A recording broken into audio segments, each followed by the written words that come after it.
We are back to the 1980s. I was going to play something a bit more modern, but decided to start earlier tonight because I completely missed the afternoon stream because I was extremely exhausted and basically stayed in bed all day. We'll continue with the afternoon streams tomorrow. So I'm doing something slightly different because I played with the way the game functions yesterday, and I managed to get it to where the dialogue now can pause, but it's really wonky in how it does it, and so I'll explain it when it does. But we're going to start off with something slightly different first, and it's something that no one really does in this day and age anymore, and that is we're going to look real quick at the manual, because King's Quest III very much requires the manual to play this game properly. And there are 4 pages in here that explain the story, so we're going to have a little story time briefly. I thought I saw Bodhi on top of the computer.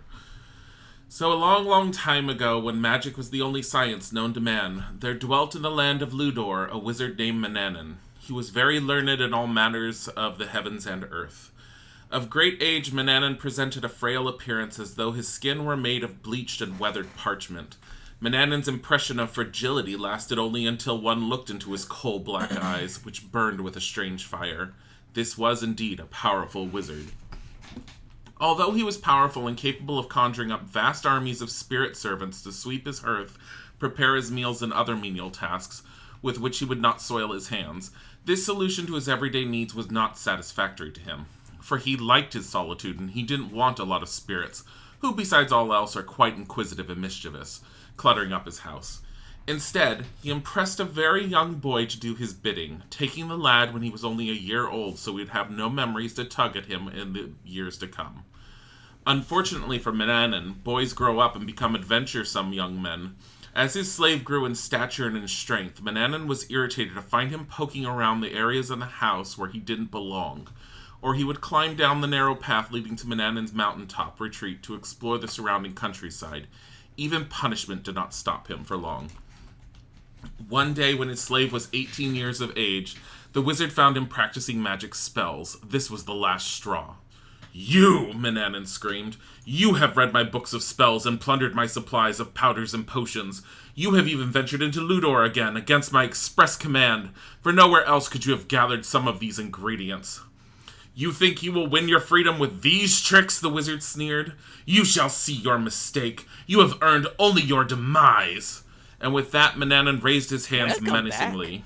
Oh, Dooms, thank you for the resub. Suddenly, the earth began to shake, and his slave was no more. Only a small pile of ashes remained where he had stood.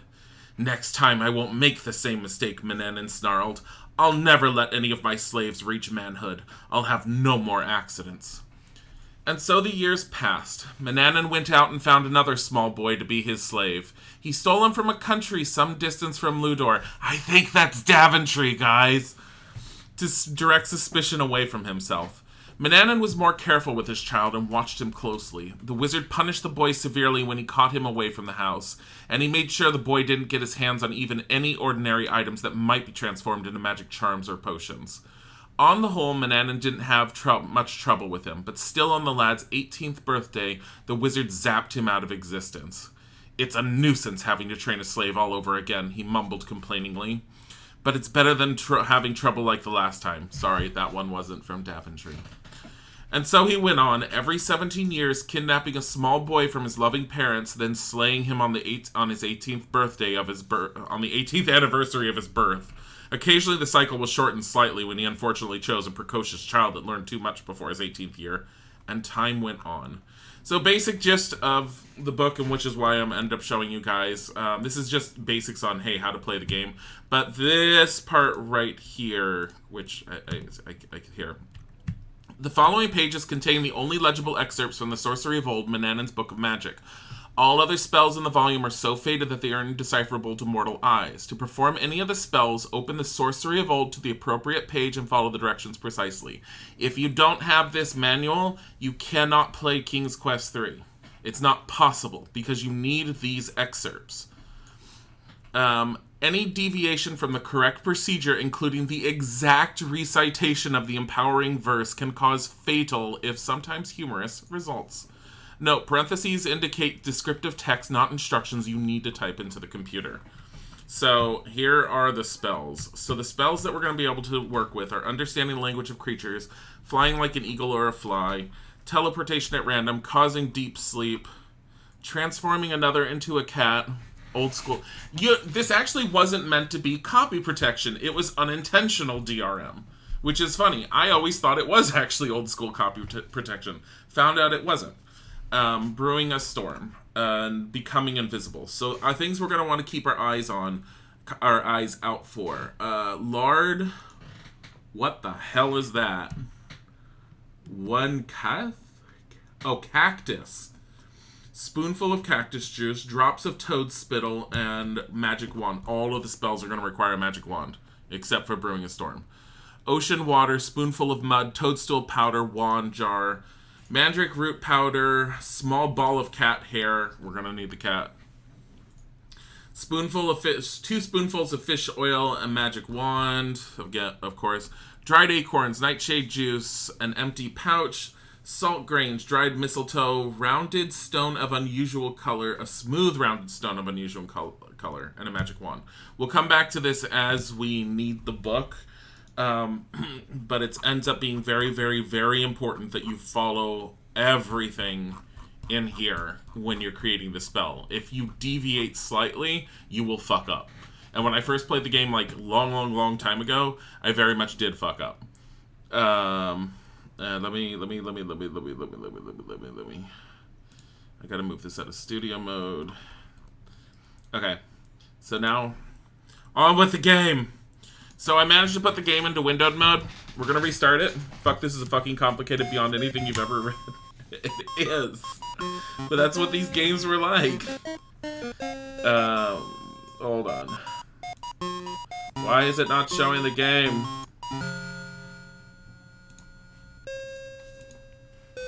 There you go. So, I had to put the game in windowed mode. When I click on the title bar, it freezes the game. This is how we're going to read those windows. Because I ended up looking through tutorials online, and there's no way to actually pause the game normally to be able to read the windows. So the only thing people suggested was play it in windowed mode, hold the mouse down on the title bar, and it will forcefully freeze the game, and you can read everything. Which is what we're going to do.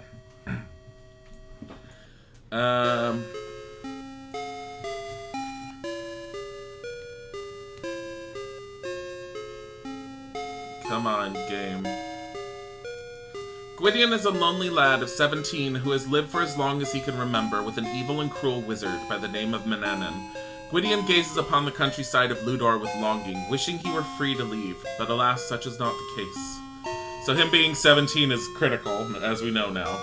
Manannan treats the poor boy like his slave, ordering him about, constantly threatening him, and refusing to ever let him leave the premises. Often Gwydion wonders who he really is, and how he came to live with the old wizard, but Manannan offers no help in that area.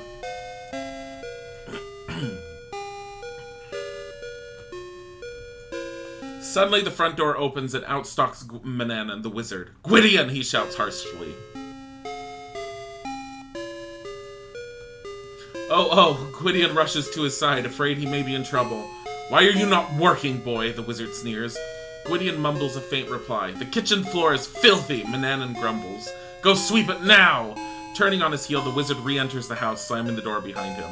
It's like the only time you'll ever see Manannan walk, because he teleports himself everywhere else throughout the entire game. Such is the story of young Gwydion's life to this point. What's a poor boy to do? Oh well. In resignation, Gwydion obediently follows Manannan into the house.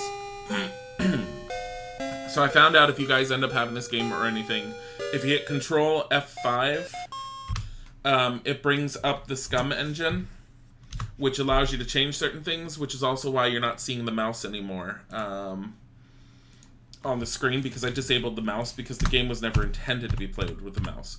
Your best friend with these games is the numpad, because it allows you to move left, right, up, down, but also diagonally. If you don't use the numpad, it's a pain in the ass. So, if you don't do what Manannan wants, he's gonna end up just punishing you. We already read the story. That's one of the reasons why I read the story. Get cup. So we need the tin cup because certain spells, as we saw, require the tin cup. I need to actually get the book on my phone at some point. If we end up needing it that long. Okay, so we're going to want that bowl. Get bowl. You retrieve the clay bowl from the kitchen shelf and take it with you. And just so you guys can see this, this is the kitchen of the wizard's house. Other than your own bedchamber, this is the only place in the house that you feel you can call your own.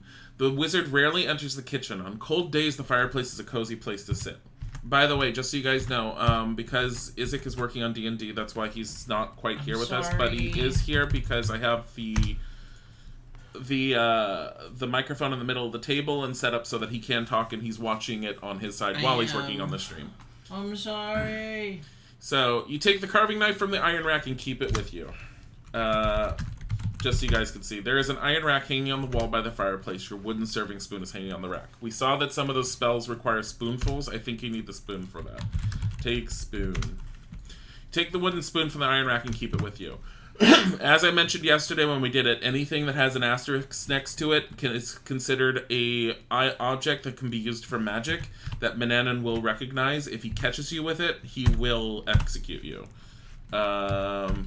Use broom.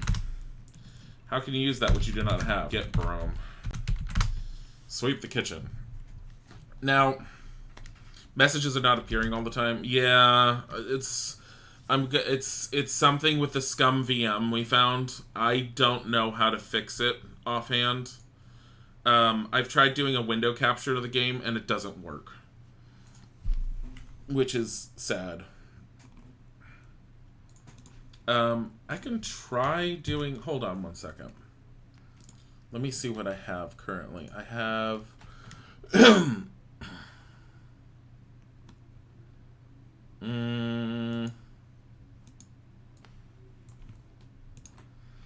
I can try a window capture to see if that works better.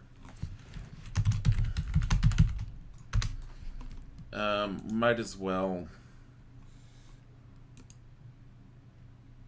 That's the status window.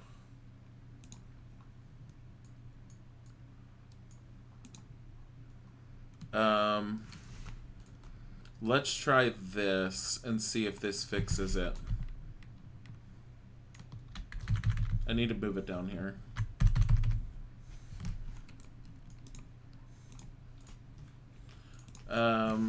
Here. Okay.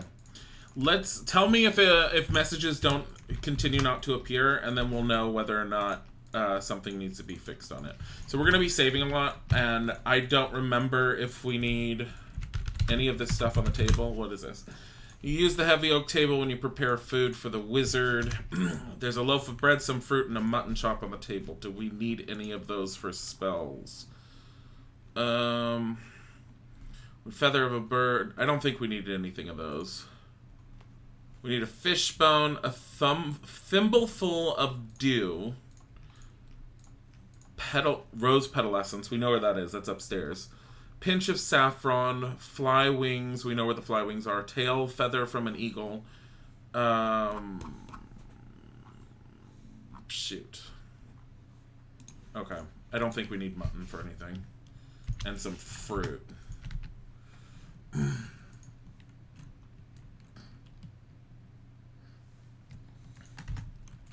So at some point, Mananan's going to be a pain in the ass to just teleport into our view. Like that. I need to move the chat window so I can see you guys better. He's such an asshole. This is all he does. Talk. Okay. He's such an asshole. How does he see if you have anything on you? He can tell. That doesn't make any sense. He basically searches you or something. He keeps an eye out of the slaves. It's just, honey, it's like a fucking fairy tale. Don't get involved in like how he knows. I don't believe in them. So our biggest thing is we don't want to try snooping too heavily while he's around. Otherwise, we're gonna fuck ourselves over. So, mystical frisking. Yeah, that's pretty much. Mystical frisking. An old man touching the boy. That's horrible. So here's a fly. Oh my god. Hi. Look, wizard. Banana appears older than old. His long white beard straggles thinly past his waist. His skin resembles old parchment paper, and his hands are gnarled and twisted. But don't be fooled. The old wizard is smart and powerful, and his magic is formidable. You aren't to be in this room without my express permission, Banana says gruffly. Go find something to do. Gwydion, my chamber pot needs servicing. Go empty it immediately. If you don't do what he wants, here, we're gonna save it. I'm gonna... Out of my way, Gwydion. Hit wizard. I mean it, boy. Stay away from me. Slap wizard. Perhaps you'd like a closer view of the ground, Gwydion, says Manannan.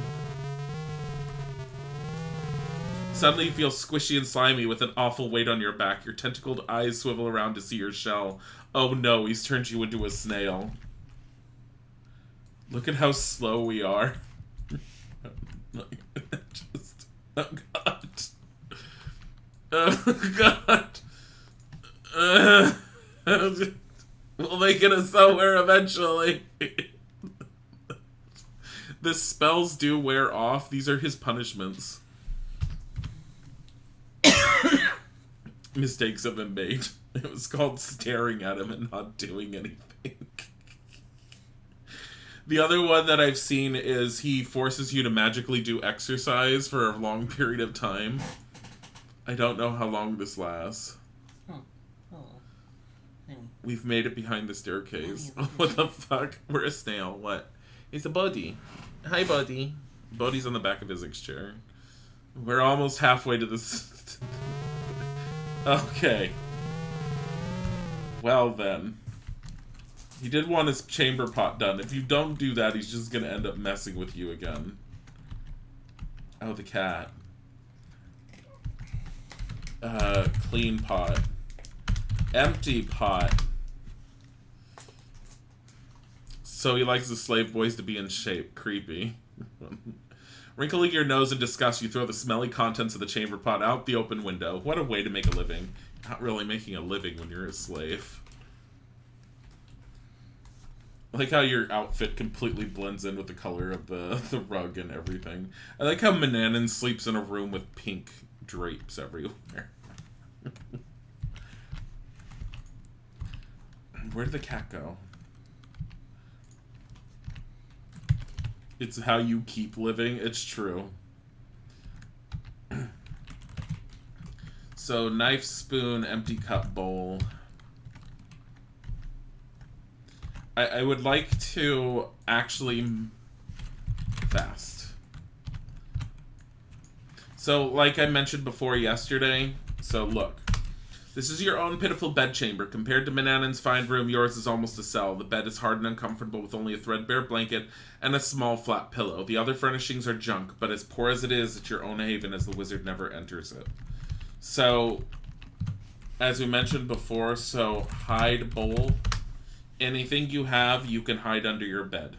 You get on your hands and knees and shove it under the bed. It will be safe from the wizard's sharp eyes there. That's how you hide your magical contraband. It looks like a college dorm room. Well, I want to get this cat. Grab cat. Despicable cat slips away from your grasp with a fierce scratch to your arm. Grab cat fur. Get cat fur. You don't have the cat. Get cat. Too far away. Get cat. Ugh. I don't remember how you're supposed to get the cat fur. We didn't actually get the cat. I think you have to put something out that distracts the cat. I vaguely remember that's what you have to do. The only way to get free of Manannan is to turn him into a cat. Well, creeper. It's just all he does. Talk wizard. Uh-oh, it's him again. Shoo boy, I don't want to be bothered. Why did you teleport right there?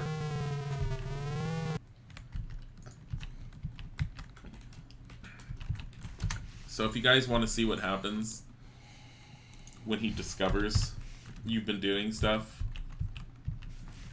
move book. Pull. You push aside the large book. You push the large book aside, revealing a metal lever attached to the back of the bookshelf. Pull lever. Oh.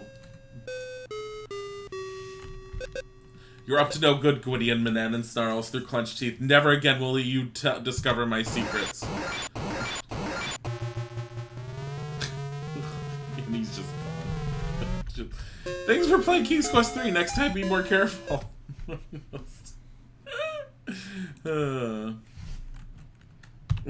Mistakes. He's about as evil as Dolores Umbridge from Harry Potter. Yeah. It's just creepy that he just sneaks up on you. So somewhere close to the 10-minute mark, I think he goes on his trip. God damn it! I was walking through this door out of my way. Let's bump into him. I meet a boy, stay away from me. Why does he do this? Here, let's look at the shelf. Look shelf. Kitchen shelf holds many ingredients and kitchen implements for cooking. Look barrel. Gwydion and I have decided to take a journey. And that's our cue where we can start doing things. So we have something like... I seem to remember it's like 15 to 20 minutes. I think I said it was like 10 to 15 minutes yesterday. I think it's 15 to 20. I'm not sure. So at the 8-minute mark is when he ended up doing that. So... Look cabinet. Oak cabinet has a brass handle on its door. Your feather duster is lying on its top. Get duster. Oh. Stop. Like, just stop cleaning. There's a key to get into that cabinet. That's where his magic wand is. I don't remember where the freaking key is. Is it in the moose's mouth? No. I remember there's nothing in that moose. I remember trying my hardest before. Oh. I feel like it's in his bedroom. So, first things first. Upstairs.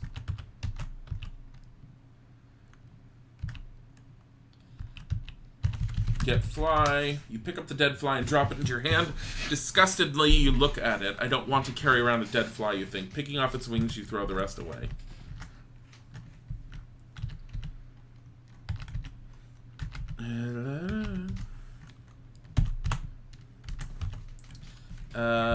Look under rug.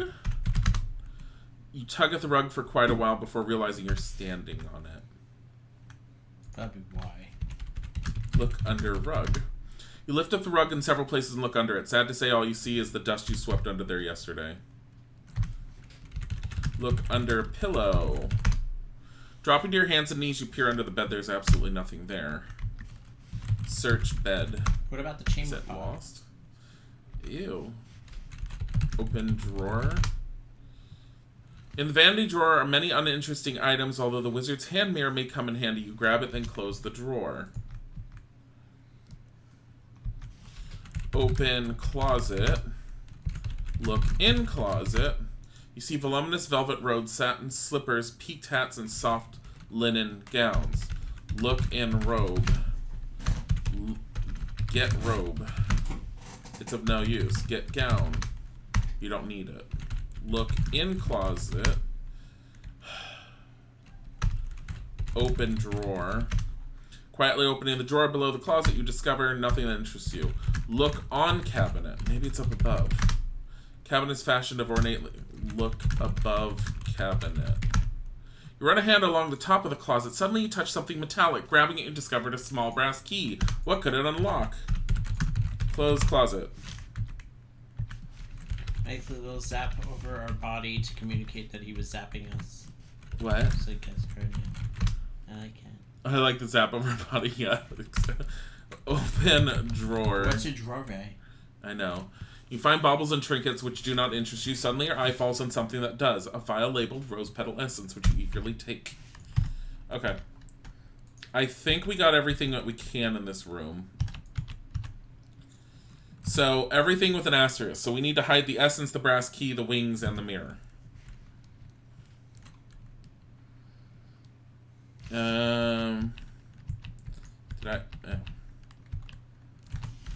Hide mirror. Get on your hands and knees and shove it under the bed.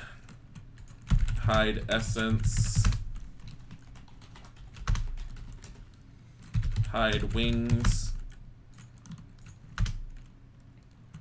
Get bowl.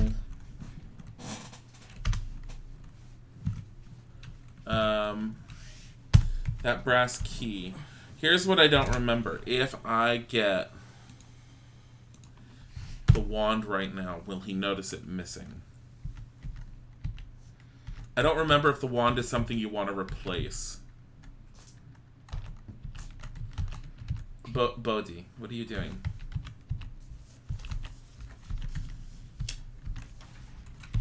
Use key. Open cabinet.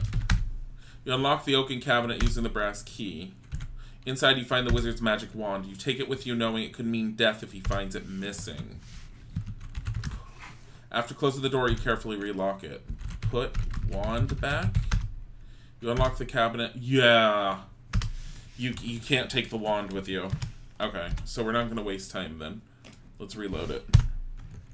So we're going to have to hide the key. Welcome back, Preston. Hide key. Get on your hands and knees and shove it under the bed. Okay, we're going to go down into the... down below the mountain, and Isaac's going to see the wonderful winding cliffside. If you guys like these games, or these types of games at all, you should try, and on YouTube, there's 2 YouTubers that I found so far. LGR is one, though he does a lot more Sims stuff, and he does other retro stuff. The big adventure gaming review person on YouTube that I found is Pushing Up Roses, and her content is absolutely great. It's just really, really good to watch.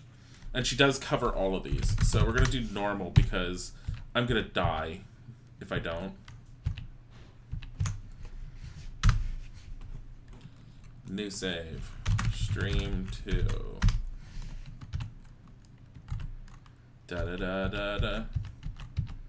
And I think she actually streams these games before she does reviews, which I think a lot of YouTubers are doing now. But I think she's covered all the King's Quest games except for King's Quest 8, which she absolutely refuses to touch.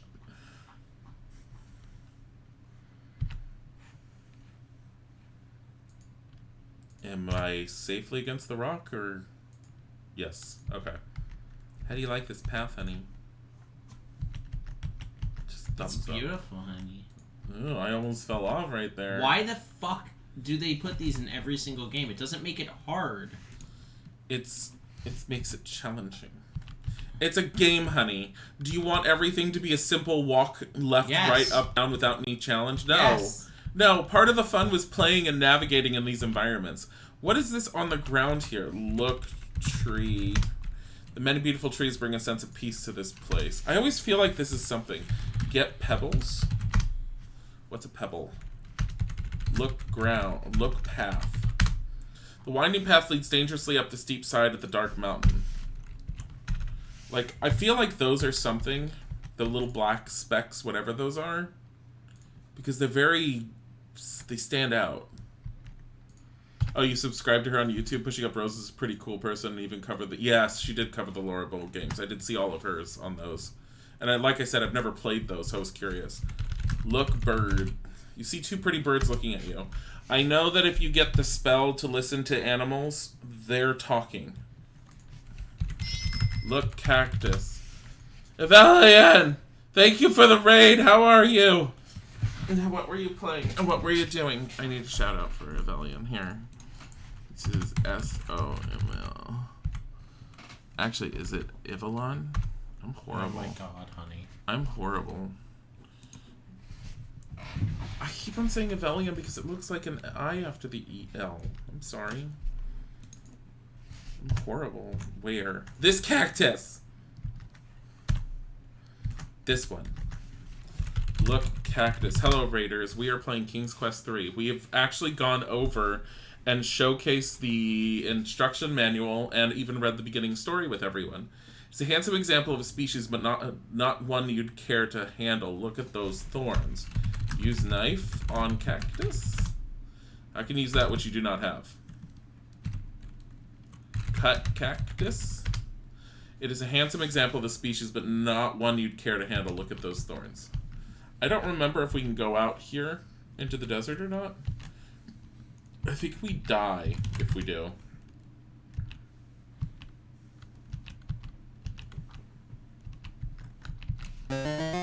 These two are certainly unsavory rogues. They look like they'd rob you blind. Get away from me. Now. After recovering from a whack on the head at the hands of the bandits, you stand unsteadily. Taking stock of your holdings, you discover that all of your possessions have been stolen. And the funny thing is, look ground. The funny thing is that all the King's Quests up to this one always involved someone trying to steal from you, except for King's Quest 1 and 2, it was an angry dwarf. There's nothing of interest here, just some acorns scattered around this old oak tree. Get acorns. You pick up and poke among the fallen acorns looking for dried ones. You eventually find 3 dried acorns and take them with you. We need those.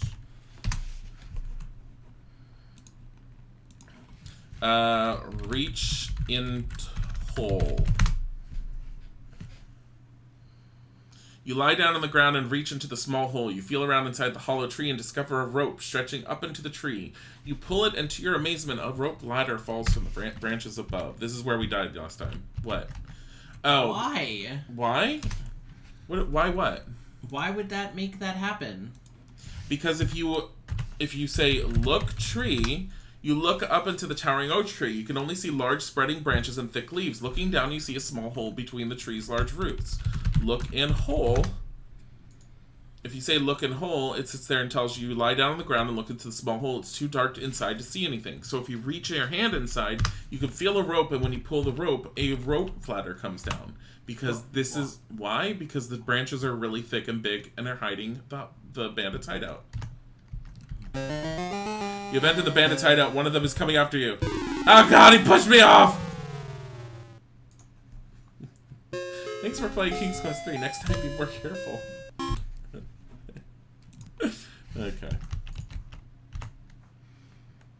This time, try looking in the window. I don't think you can. Look. You're standing outside a shack that has been built in the branches of the spreading oak tree. A rope ladder leads down toward the ground. Here, normal. You have entered the bandits' hideout. One of them is coming after you. Leave! No! Oh, God! Oh, you can? Okay, I will try. Let me see. Hold on. Oh, God.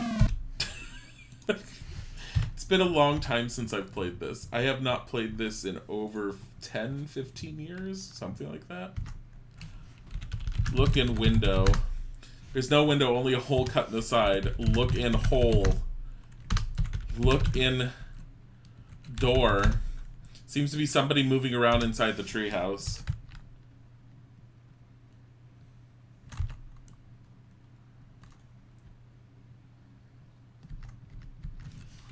Look in treehouse. You can see very little of the interior from out here, but there seems to be a figure sleeping in a chair. Normal. Okay, that's what we want to wait for. We want to wait for one to be sleeping. I remember that. You have entered the bandits' hideout. One of them is sleeping at a small table. Look, table. There's a leather coin purse lying on top of a wobbly table. Get purse. Get purse. You very carefully lift the coin purse off the table, practically out from under the sleeping bandit's nose. Look, the hideout is made of rough planks, sparsely furnished with a small table, a chair, and a small wooden bin in the corner. Look in bin. Shabby wooden bin is built into the corner of the treehouse. It's covered by a hinged lid. Open bin. The bandit opens his eyes and sees you in his hideout. He jumps up from the chair and chases you. You slowly lift the lid and hope the squeaky hinges do not wake the bandit. Oh, God! Honey, why wouldn't you just stay with the bear? Because... It seems like a victory in itself. Get purse. Open bin. Look in bin. This must be where the bandits store their loot. You see all of your stolen possessions inside the bin. Get stuff. Okay. Leave. Because we have purse and gold coins. Fast. A slave boy is having a hard day. Slave boy is having a very hard day. I'm worried about staying... Oh God, the bandits again. Get away. Worried about... Look. Cactus. Where? Why are they so, like, into your just frickin' bag of nothing? I don't know. It's not nothing. It was a bowl, a knife, a spoon, and an empty cup. Why do they want that so bad? I don't know. They have severe problems. Okay, so we just wrapped around the world. How pretty this is. Look. Many beautiful trees bring a sense of peace to this forest. You see an impassable mountain to the south.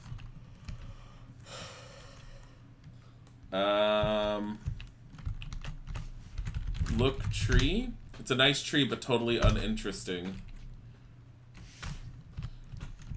Here. Because I know this will be fun for everyone. Normal. Look at this beautiful spider web. As you touch the sticky web, a giant spider drops from the layer in the tree above. You attempt to escape, but her sticky web holds you fast. Look at how beautiful she is. Oh. Oh my. Oh boy. Okay. Oh my God. Thanks for playing King's Quest 3. Next time, be more careful. Oh my God. So we need to be able to turn into an eagle to deal with that, the spider. Okay, so real quick before we continue on with this part, we're going back to this real quick because our big thing that we're gonna need to deal with everything first is gonna be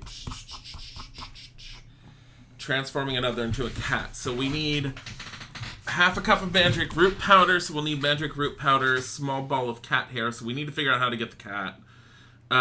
Fish oil, and so we need fish oil, cat hair, and mandrake root powder. That's the big things that we end up needing right now. Can you not? There we go. Okay.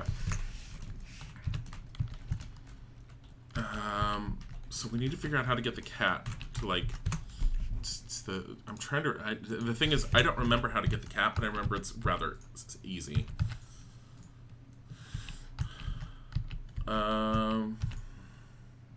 Store.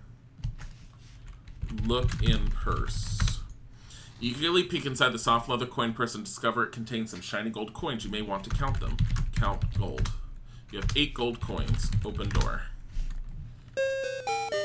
Look at the dog. Good day to you, young man, greets the storekeeper. What can I do for you? Pet dog.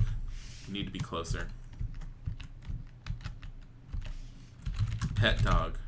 As you pet him, Kenny licks your hand and thumps his tail in appreciation. A small wad of dog fur collects in your hand, and you tuck it into your pocket for later use.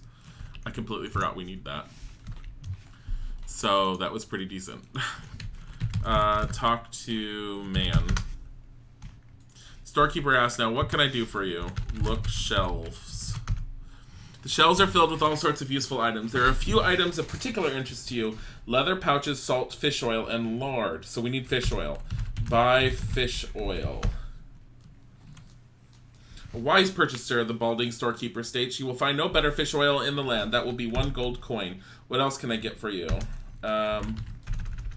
Look shelves. We might as well... Leather, pouches, salt, fish oil, and lard. Buy salt. You have purchased the finest salt in the land, the friendly storekeeper informs you. That'll be 1 gold coin. What else can I get for you? Buy pouch. We need the pouch to make this the sleeping sand. Fine choice indeed, young man, the storekeeper says, smiling. That'll be 1 gold coin. What else can I get for you? What else? What do we have? We have the salt, we have the pouch, dog hair. Buy lard. With a smile, the storekeeper says, I guarantee you'll be happy with this lard, young sir. That will be 1 gold coin. What else can I get for you? Look shelves. What else does he have? Leather pouch, salt, fish oil, and lard. We got everything.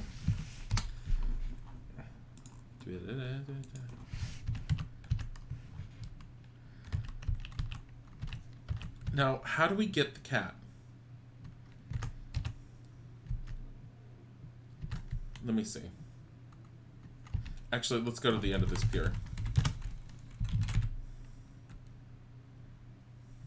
Oh my god. There's no boat here yet. There will be a boat here at the end of the game. Or near the end, and we need to be on that boat. The boat is gonna be... Wasn't there mutton? Yeah, there is in the kitchen. I don't remember if that works with the cat, but we can try it. Open door. Look. Bottles of rum and wine sit atop shelves behind the bar. 2 surly-looking characters are drinking ale at the table. Looking closer, you see that they are the bandits from the forest. Talk to... One of the surly-looking characters yells to the barmaid, Wench, come over here with more ale. She's beautiful. Talk to wench. Talk to lady. Talk. Keep your shirts on, you ornery buzzards, the barmaid yells. I'll be there quick enough. Without taking her eyes off the 2 men, she says, I'll be happy to take your order, but be quick about it, because those 2 are keeping me hopping. Order milk. Buy milk. Look barrels. Kegs of ale. Buy ale. Barmaid hands you a glass, and the potent liquid burns as it slides down your parched throat. It hits bottom, and you suddenly feel a bit woozy. Oh no, I'm drunk. My god! Count coins. You have 3 gold coins. Let's not do that. Do we have everything? Okay, because count coins. You have 4 gold coins.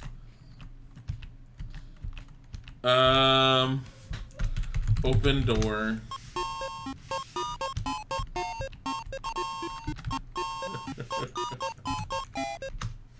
I love this music.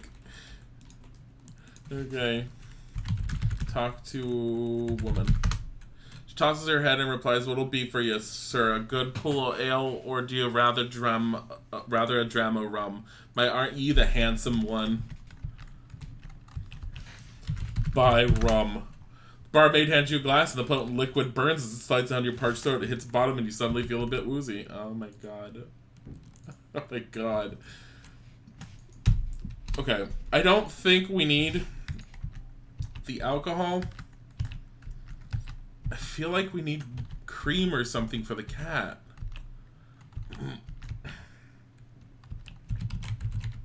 Fastest.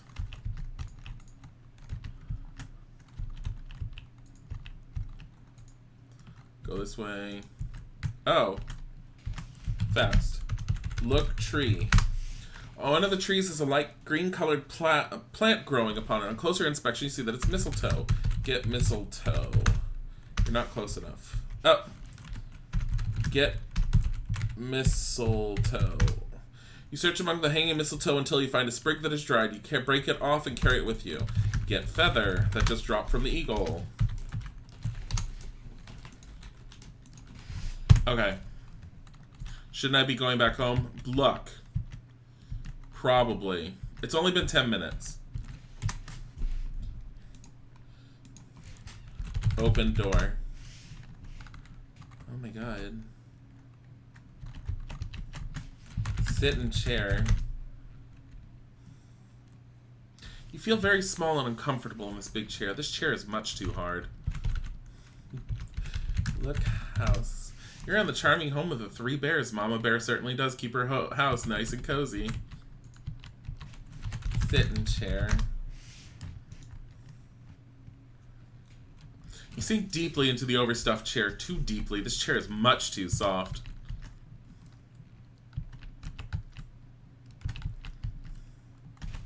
Sit in chair. This chair feels just right. Uh-oh. Taste porridge. Taste the porridge and decide that this bowl of porridge is much too hot. Taste porridge. You taste the porridge and decide that this bowl of porridge is much too cold. Taste porridge. You're not close enough. Oh. Taste porridge. You taste the porridge and decide this bowl of porridge is just right. You take another bite, then another and another, before you realize that you've downed the entire bowl. Including the bowl itself, apparently.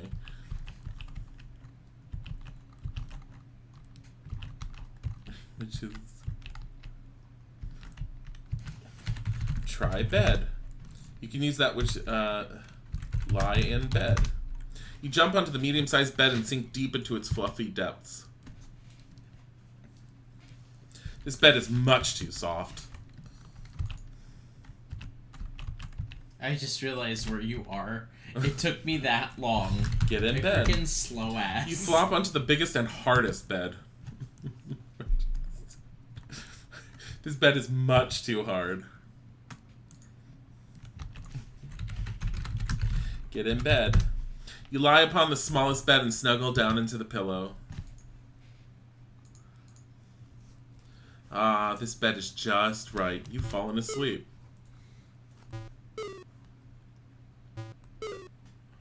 For someone who's literally a slave, he's quite picky. How have you guys not heard of the Three Bears? Dare you? Don't tease the three bears. They'll kill you when they catch you. Oh no, Papa Bear has found you sleeping in Baby Bear's bed. You're in for it now. Oh god. And stay out!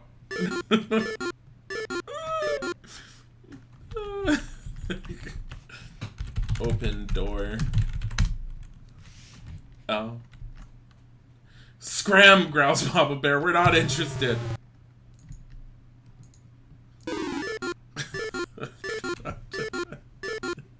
You know, the Three Bears you're just saying. He is really picky. Okay, so... Open door. The porridge isn't here. Look. Look, fireplace. There's a cheery fire crackling in the fireplace even though it's summer.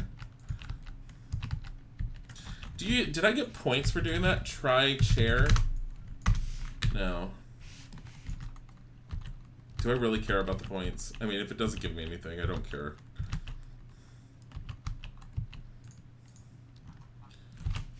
Open drawer. You open the drawer and among the clothes you see a pretty silver thimble. Get thimble. Pick up the thimble and carry it with you. We need that. Okay. We need to figure out how to get that cat hair. Maybe we need a laser pointer. That will distract the cat.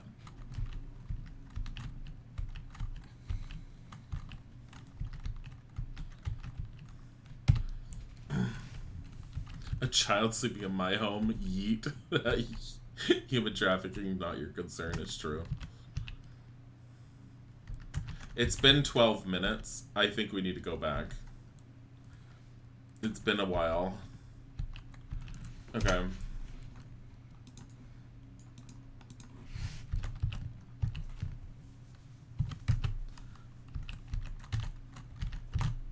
I'm trying not to die on this path.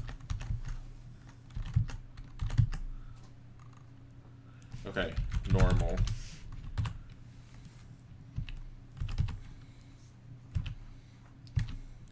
So it's not too much of a problem if the wizard finds you away from home, I think. No, it actually is a big problem if he finds you away from home.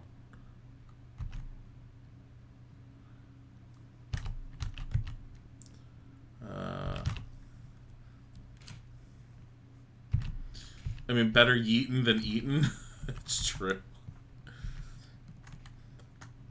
Come on. I don't, like I said, I don't know when he comes back. At the 28-minute mark, he will have been gone for 20 minutes.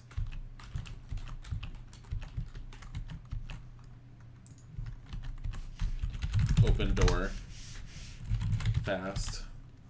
We're gonna have to figure out how to get this cat fur.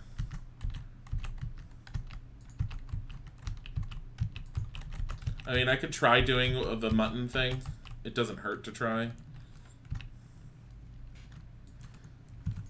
What do we have? Hide, hair, thimble. Oh my god. Hide stuff. Get on your hands and knees and quickly shove all of your possessions into the bed. That they will be safe from the wizard's sharp eyes there. Okay. So we're safe here. So we can count and figure out how long he stays away. Tiger killed you. Grab cat fur. Get cat fur. Don't have the cat. Pet cat. Thought of doing anything nice to the obscene ball of fur makes you sick. Well, you need the fur!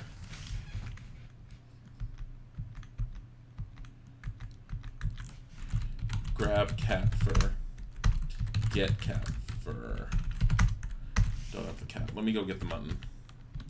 Try it with the mutton. I'm stuck. The cat got me stuck. There we go. You can't just pick up the cat. Yeah, I figured not. How do we get the cat? I don't mind if someone, like, tells me how to get the cat. It at least moves us forward a little bit.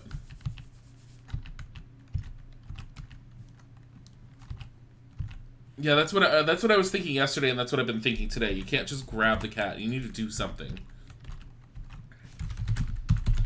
Get mutton. Take the mutton chop with you. The wizard does ask for you to feed him, and you have to serve him food, which is why I didn't pick up any of that food right now.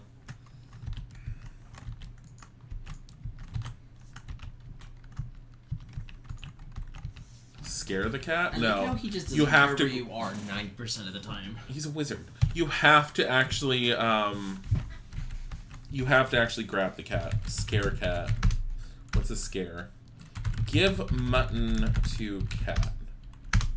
Give mutton. Drop mutton. You might need it. Could try offering the mutton in the wooden bowl. Get bowl. Dropping to your knees, you reach under the bed and retrieve it.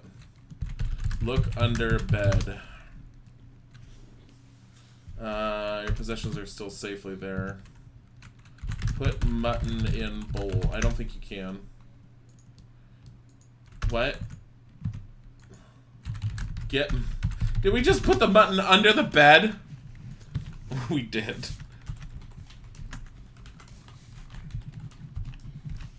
Drop bowl. You might need it. Give bowl to cat.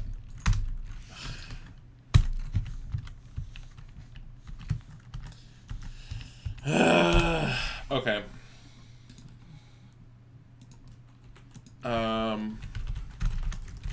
King's Quest 3, get cat. How do we get the cat? How do we get the cat? I'm looking, but I don't see anything.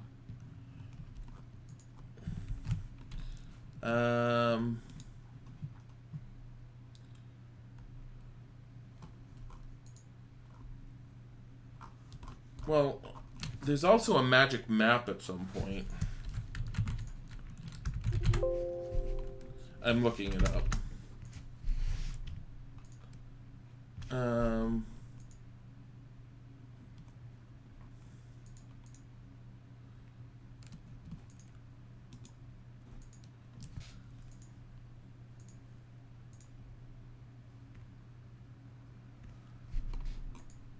What? It just says lift up the cat. Yeah, I know you're supposed to pick it up. Lift cat. Lift up cat. Get cat. Despicable cat slips away from your grasp with a fierce scratch to your arm. just have to keep trying? Okay. Get cat. Nimbly, you grab the nasty cat by the scruff of its neck, avoiding its needle-sharp claws. Now that you have it, what are you going to do with it? Get fur. His screech. You manage to pluck some fur before he viciously scratches and leaps from your arms. With a grim satisfaction, you survey your wounds. Stupid cat, you scoff. Whether you know it or not, you just help me. The detestable cat leaps from your arms, snarling and screeching. I forgot. Hide fur. Hide Isn't the fur. wizard gonna wonder why you have cuts on you? Nah. Wow, game. We have a problem. While we were back...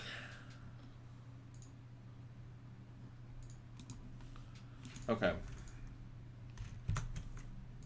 Here's what we're gonna do. Restore. Here.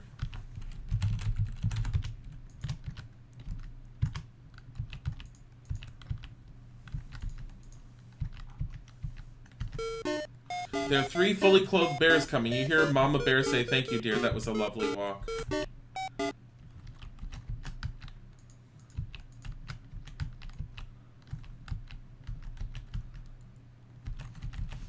Knock on door. Oh, Papa Bear is here. Scram, growls Papa Bear. We're not interested. So I was lucky the first time.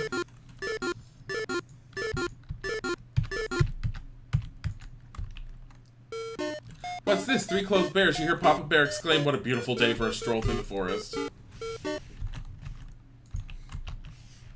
Open door. We have the thimble. Shoot! Open door. Open door. We need the porridge. Mama Bear growls at you as you near the flower bed. Better stay away from it and her. Let's step in it.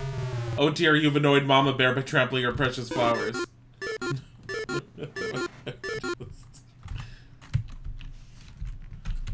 Open door. There we go. Get porridge. This bowl of porridge is just right, so you take it with you. We need this porridge. Because when you make the potion that Manana needs to drink that ends up turning him into a cat, you need him to actually drink it. So you need something to put it in. And the porridge is perfect because all the other food, it won't work.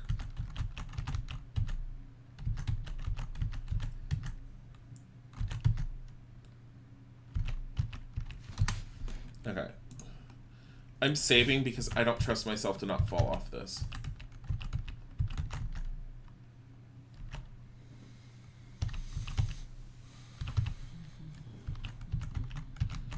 Let's see. I do love the 3 Bears house. And I like all the stuff that can end up happening there.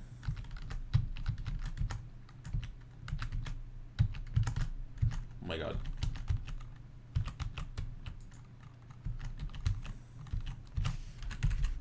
Open door. We still have like 6 minutes or so, I think. We don't have enough time to actually do anything, though. Once you're in your room, you're pretty much safe. He will never, ever, ever come in here. Hide stuff. Okay. Everything's hidden.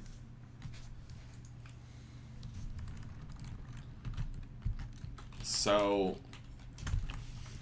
get cat. Slips away, get cat. Cat, get cat. Come here.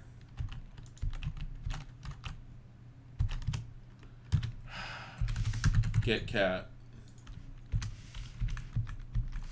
Get cat. I swear to God, cat. Get cat. Get Bodhi. Bodhi. Where is he? I don't know. He's gone. Wasn't he on the back of your chair? No, he left. Where'd the cat go?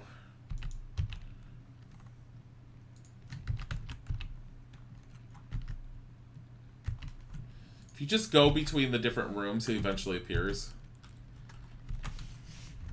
This is the worst spot for him, though. Get cat. There we go. Get fur. Okay. We've got the fur. He's on an adventure.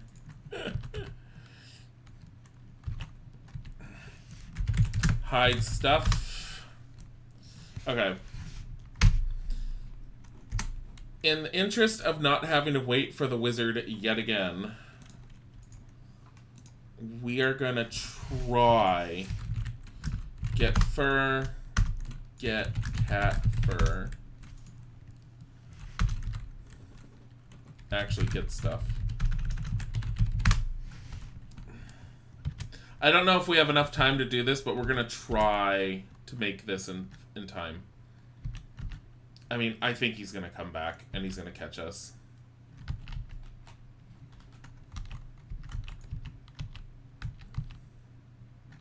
And we're just gonna have to wait.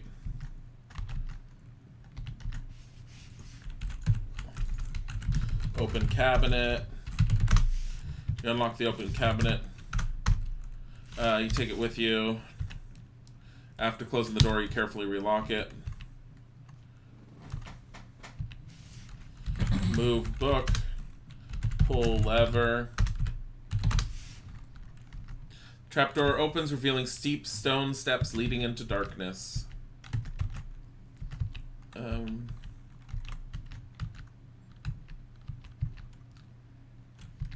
Now, before we do anything else,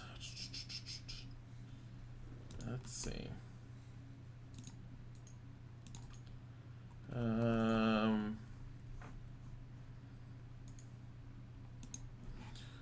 So we need 1/2 a cup of mandrake root powder, which I think is down there. We have the fish oil. So put mandrake root powder in a bowl. So we need the bowl. Okay. Okay. I'm gonna have to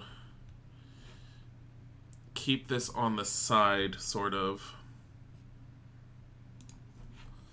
And we'll come back to the game.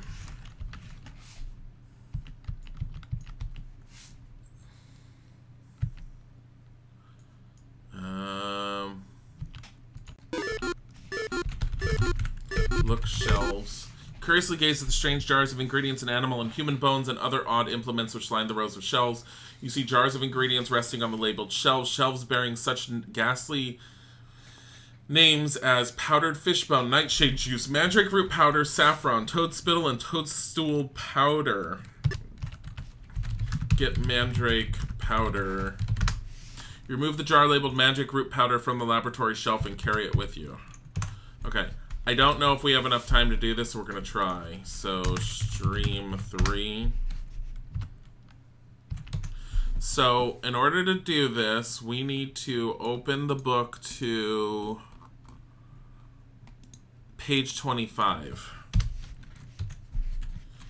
Turn to page XXV. With trembling hands, you turn the pages of the Sorcery of Old and prepare to follow its instructions precisely. You know you must work with the utmost care. Every step is critical. Each must be done in the proper way, in the proper sequence. You tremble in anticipation. Okay, so put mandrake powder in bowl. How do you do that? A strange feeling comes over you. You wonder if you could have made a mistake. Oh. Meow, meow, meow.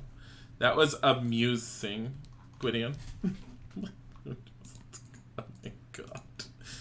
Oh.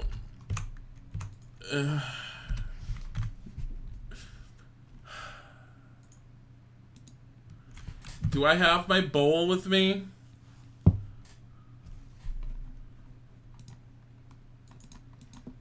Hold on. I'm checking the thing.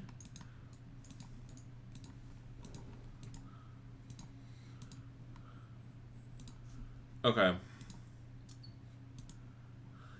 I'm having problems with Windows right now, so I'm moving Windows around. Okay.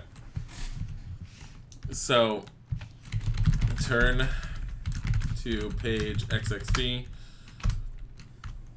Put 1/2 cup of mandrake root powder. Put mandrake root powder in bowl. You pour the mandrake root powder into the bowl.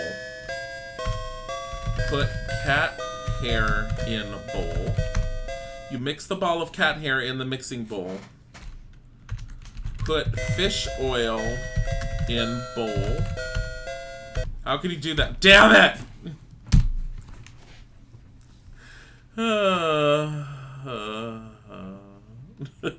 Did you forget the item? No, I have it. Turn to page XXV. Okay. Put mandrake root powder in bowl. Put cat hair in bowl. In bowl.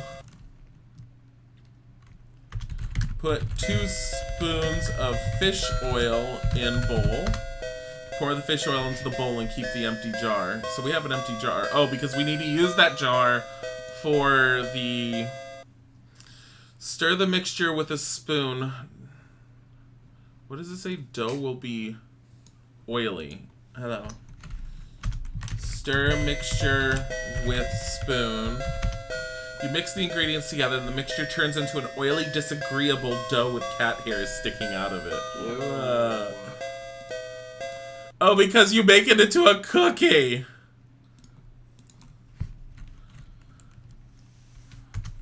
Put dough on table. Scrunching your nose in distaste, you grab the oily dough from the clay bowl and put it on the oaken table. Let's see, what's the next one? Pat the dough into a cookie. Pat dough into cookie. Pushing the palm of your hand on the oily dough, you flatten it until it is in the shape of a cookie. After a bit, the cookie hardens. And then we have to recite this verse. Exactly. If we screw this up. Okay. Mandrake root and hair of cat. Mix oil of fish and give a pat. A feline from the one who eats this appetizing magic treat. Wave wand. You wave the magic wand over the cookie, then take it from the table and carry it with you. It's beautiful. Successfully completing the spell, you again look into the wizard's laboratory. Okay.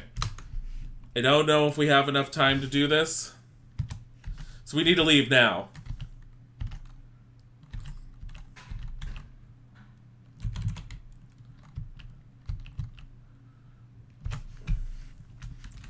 Pull lever. Shit.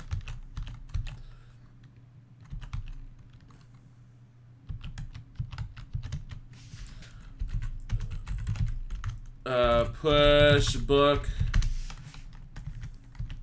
You move the big book back where you found it so it again conceals the metal lever. You don't want the old wizard to grow suspicious of your activities. Put wand back. You unlock the oaken cabinet using the brass key. Carefully replace the magic wand exactly as you found it.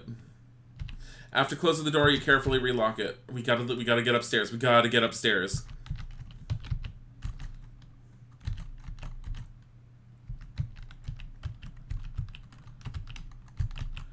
Go upstairs! Oh my god! Hide stuff! Oh my god. Okay. We have successfully made a cookie to deal with the wizard. Okay. Get cookie. Get porridge. Dropping to your knees, you reach under the bed and retrieve it.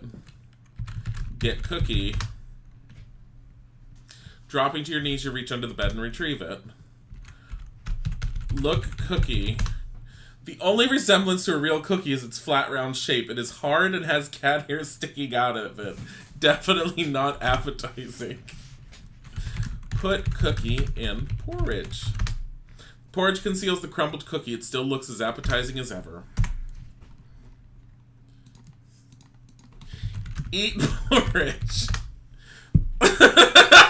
Okay, some cat hair sticks to your teeth.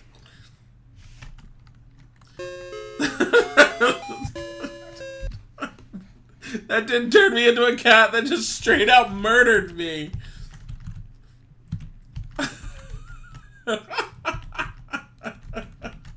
Okay, we've got to wait for his ass to get back home. And hope that we didn't leave anything out of place. Let's go feed the chickens.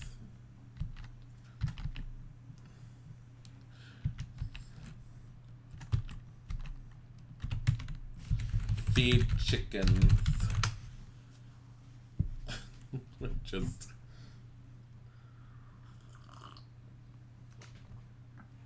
The problem with this game is because of its time mechanics, it makes it very difficult for streaming. The point is, once we get on the boat, we're going to be sitting on that boat for 30 minutes. And if we figure out everything we need to do on the boat, you have to just sit there and wait for 30 minutes. Kick cat. Kick cat. Screech.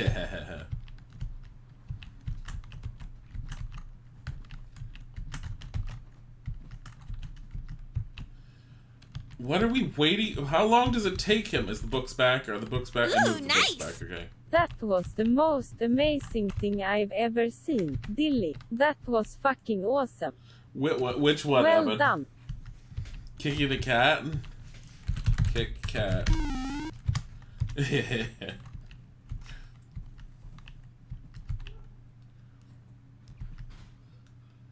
Da-da-da.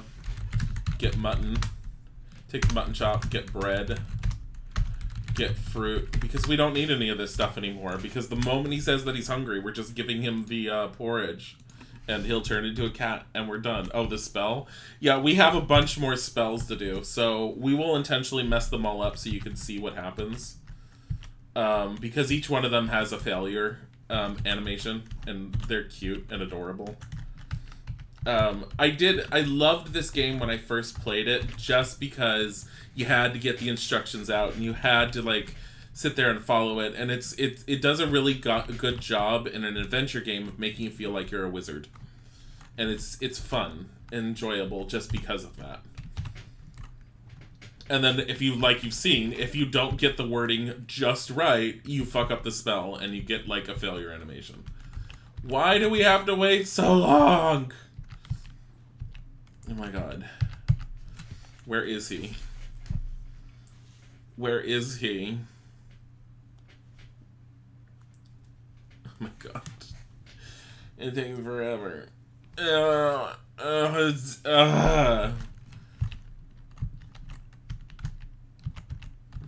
mean, I suppose we could go and dust his study. Get Duster.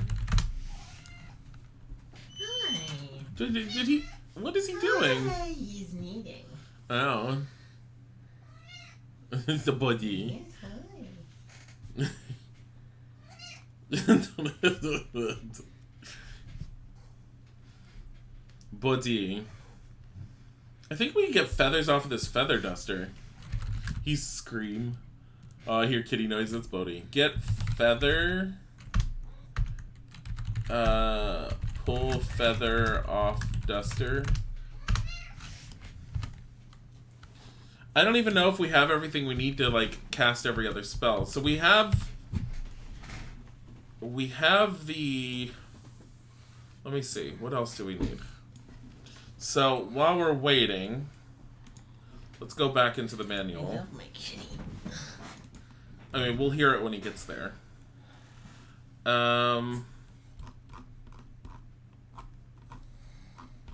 Teleportation at random, understanding language of creatures.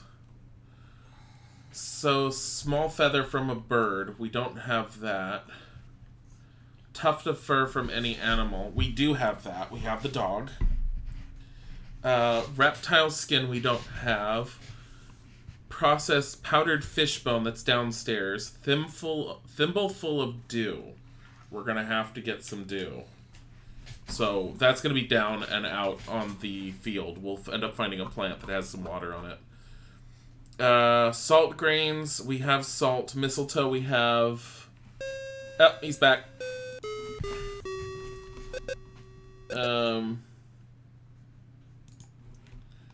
I have returned, Gwydion, and I am ready to eat. So he's gone for about 25 minutes. And he's ready to eat. Yes! Yes! Mananan is impatiently waiting for his food. His stomach rumbles as he drums his gnarled fingers on the table. You better feed him quickly or dire consequences may result. Eat porridge in front of him! This is what awaits you!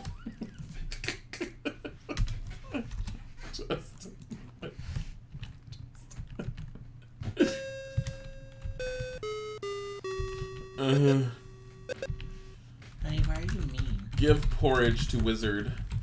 He's a nice You place the food on the dining table before the hungry wizard. He kills everyone when they reach the age of 18. Ravenously, he devours every bit of it. You look hungry.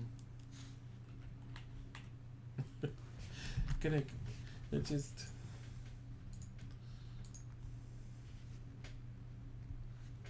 He seems fine. He's fine. I, like, choked instantly the moment my tongue touched the porridge. You fooled him. Manana didn't realize the porridge was tainted and ate the whole bowl. Congratulations, Manana will never again enslave you or the people of Ludor. At last you are free. He's a cat. Let's go kick him. Kick cat. Better get on with your quest. Manana is no longer a bother to anyone.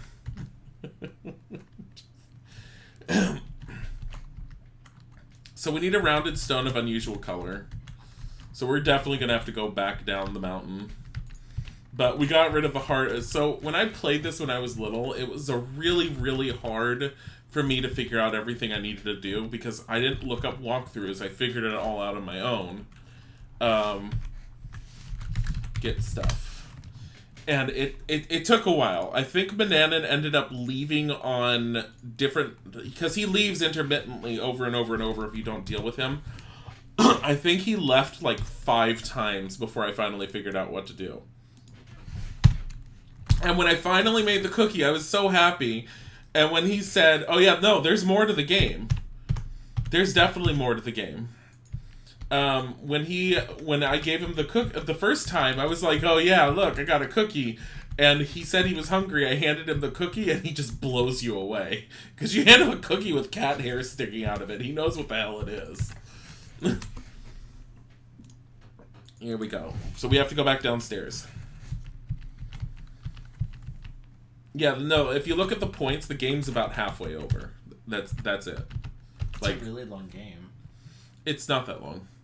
What makes this game long is the time sequences, which, again, they make more sense if you've never played the game, but once you've played the game and you can get through the puzzles, the time sequences just take forever to go through. We're trying very hard not to fall off this cliff. Okay. So what happens when he comes back and you're not back? He magically teleports in front of you, and then he kills you. Why? What do you mean why? Because you didn't listen to the story in the beginning. No. The first slave he ended up having was a boy that ended up learning too much magic, and he was really angry that the kid had found anything.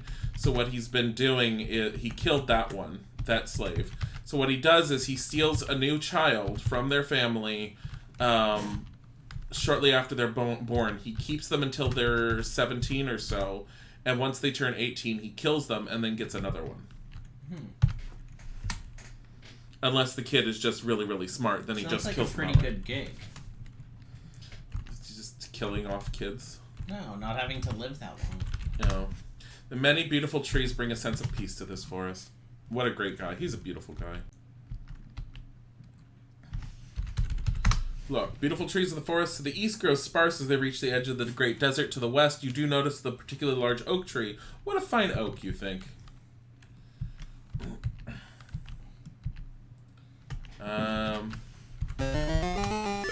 Are you kidding me?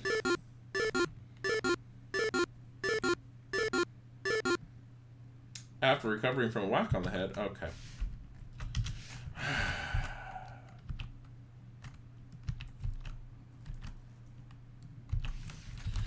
Reach and hold. I mean, we could just do this. Why are we doing that? So, I need to find certain things still. That's why we're going around and we're just looking at stuff.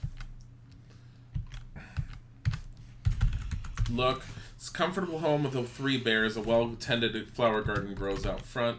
Mama bear growls at you as you near the flower bed. Better stay away from it and her.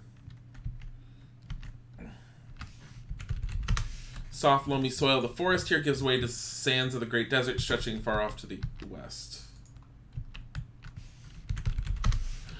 Soft, loamy soil. The forest here gives way to the sands of the desert.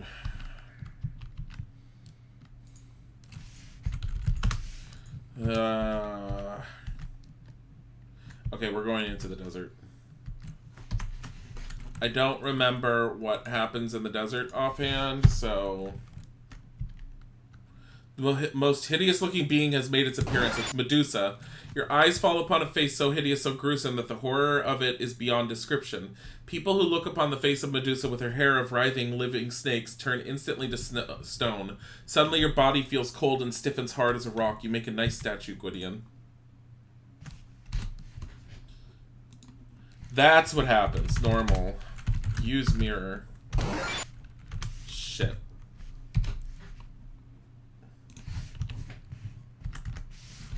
Use mirror. You look cute.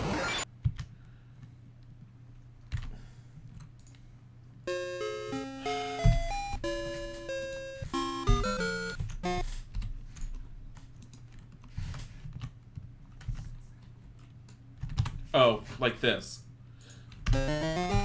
Use mirror. Use mirror. Come on. There we go.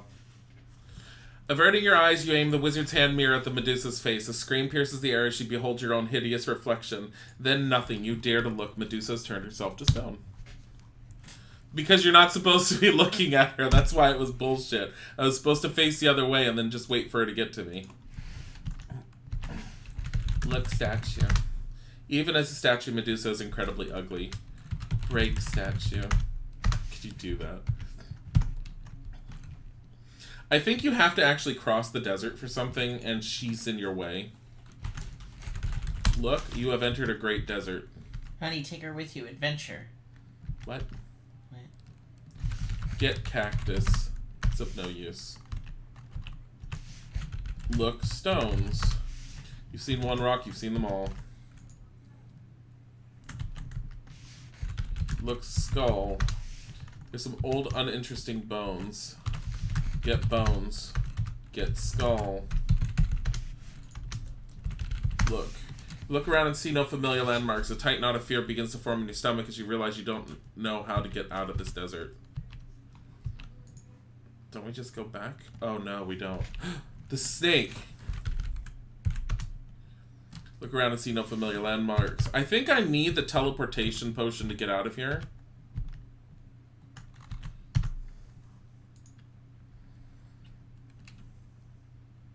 So I don't think we can actually come in here, but... Because I think what we'll just end up doing is dying. Oh my god. Look, skeleton. They're just some old, uninteresting bones.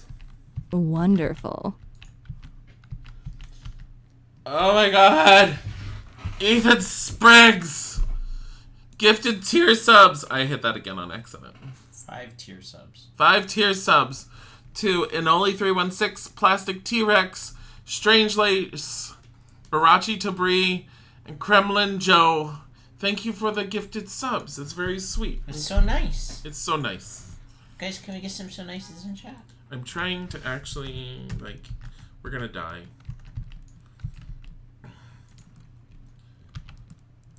I don't think this is a good idea to be in the desert.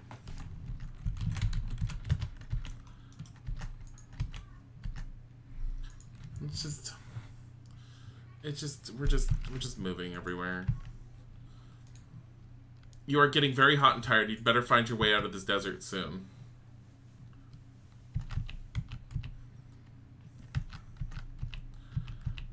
I feel like you need to come here for the snake.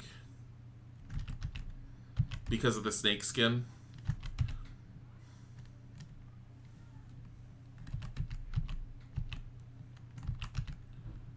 Oh. Look, skeleton. Just some old uninteresting bones. Look, you notice an unusually large cactus beside that large rock. Get cactus? Not close enough. Oh.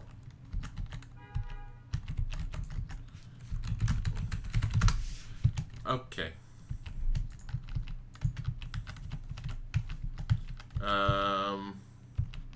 I know we need the cactus juice. I think we just get that by cutting the cactus.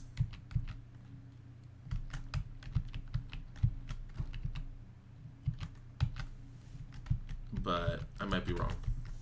I need a feather of a small bird still. Why don't you use the chickens? You can't get to the chickens for some reason. You can't climb that gate. Normal. Look, snake. Any experienced traveler knows better than to mess with snakes. Where's the snake skin? Look, snake skin. Doesn't look interesting. Get snake skin? There's no reason to take it. We need to actually find the snake skin. Squirrels, honey. Wow. There's a lizard. Look, lizard. Just lizards scurrying across the desert floor. Buddy! Buddy. Get lizard. Lizards are much too quick for you. Get lizard. Little lizards are much too quick for you. Grab lizard tail. They're much too quick for you. Damn it. Here's lizards. Look. Find yourself at the edge of a great desert stretching as far as the eye can see to the west. Look, flowers. Is that grass you see to the right? Yeah, it was. The flora in this hot, dry desert is scant. The only plants that grow are cactus, thorny shrubs, and an occasional stunted tree. I need snake skin or a reptile skin. Look. Parched sands of the desert seem to reach forever westward. Is that snake skin on the ground? Look, skin.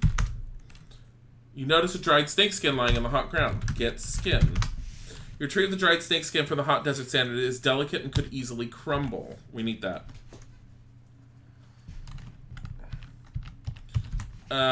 We also need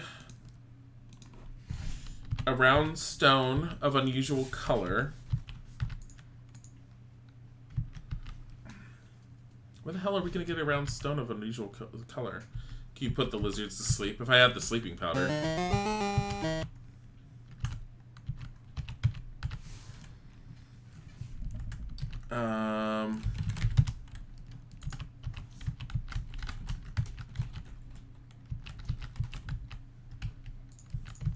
I'm done with the little bear's house from what I remember. Look. Many beautiful trees bring a sense of peace to this forest. You see an impassable mountain to the south. Look, water. Clear water flows over around the rocks of the stream. Wet mud lies its banks. Get mud. With a wooden spoon, you kneel and scoop a spoonful of wet mud from the stream's bank. You carry it with you. Get water? You have no need to carry around the stream water. If you are thirsty, just get a drink. Drink water. Cup in your hands, you bring the refreshing water to your lips and drink deeply. Ah. Look. So we need the spider web. That's what I remember. I don't remember what else is in the cave, but... Here. Look. Sandy beach stretched north and south below steep grassy cliffs. Get sand. There's no reason to take it. I thought we need sand. Look. Sandy beach is bordered by grass. A stream cuts through the grass and sand and completes journey to the sea. Dig in sand. dig sand. Get sand.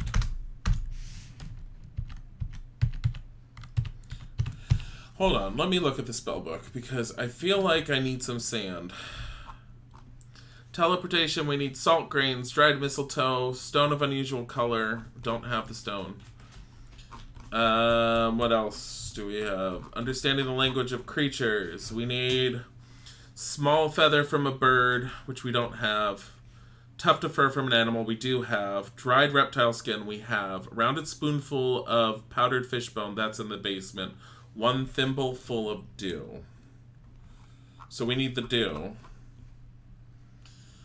Oh, bye, Maya. We already got that one. Becoming invisible. We need the jar of lard. We have 1... What the... Oh, 1 cactus. Cactus juice. Toad spittle. Which I think is in the basement. Cut cactus? You don't need to now. Get cactus juice. It's of no use. Look, cactus. Greenish gray cactus is small, plump, and fleshy. I'm assuming we have cactus juice then?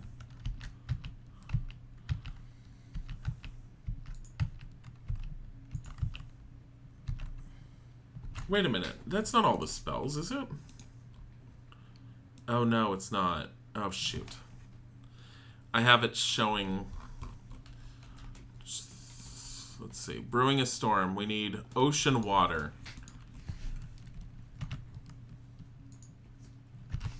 Get water. You don't need it. Are you kidding? Get ocean water. You need to move closer. Get ocean water. How did you summon the exact same quote? I have no idea. You fill your cup with ocean water. Okay, so we have ocean water. Mud, toadstool powder, which I believe is down there, and an empty jar, which we do have. That's for brewing a storm. Deep sleep, 3 dried acorns, nightshade juice, which we have, and an empty pouch. We can do that one. Flying like an eagle. Pinch of saffron, we have that. Rose petal essence. Okay, we can go and make some of these right now. The thing is, I want the dew, and I don't remember where to get the morning dew. Sandy beach stretches north and south below steep grassy cliffs.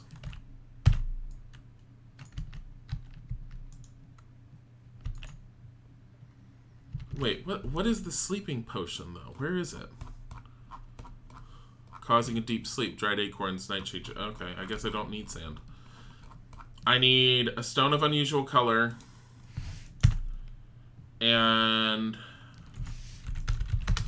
You have entered a quaint seaside town. Smoke curls lazily from the houses and shops overlooking the ocean. A pier stretches out into the bay. Near the pier, you notice a store and a tavern.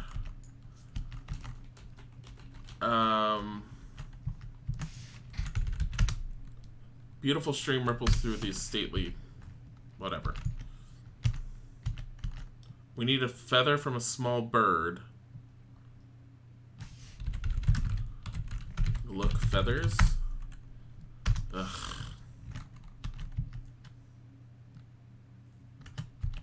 Where are we going to get a feather from a small bird?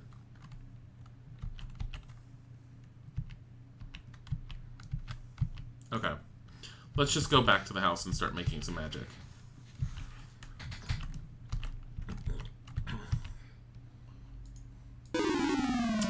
Well then! Let's do the autosave. So apparently Scum VM autosaves every 5 minutes. You can actually tell it to save more sooner. Which takes away a lot of the frustrating aspects of these games. I like how the clock at the top tells you how long you've been playing unintentionally. God damn it.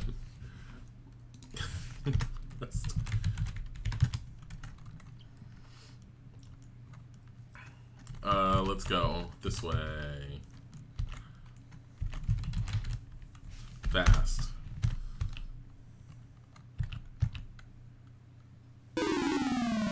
Are you kidding me? God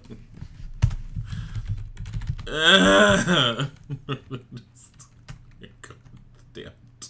I'm gonna save right here. Okay. Now, I feel like Morning Dew is on one of the plants somewhere. Maybe it's on You know what? Hold on. Maybe it's on Mama Bear's flowers.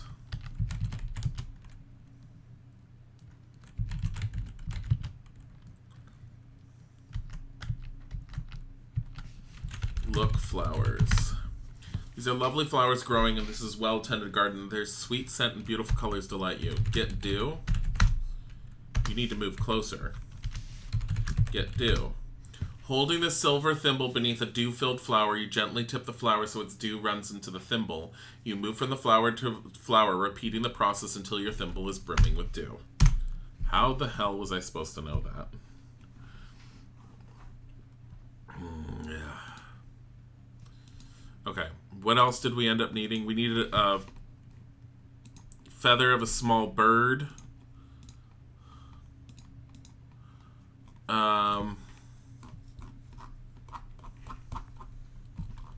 Whatever. Let's go back and, like, we need a feather of a small bird. Where are we going to get a feather of a small bird? I've seen birds.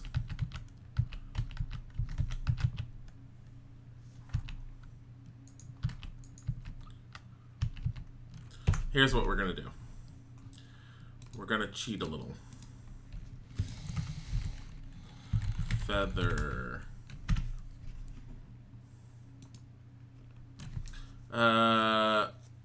Isaac was right.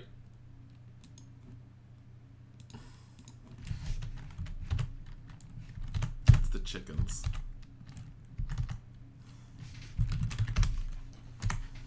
I love you. I love you too. You have to pick up a chicken, and if you pick up a chicken, you'll get a feather off of it. God damn it. I need to stop assuming on the adventure games because he's been right whenever I've been confused. Craig Show!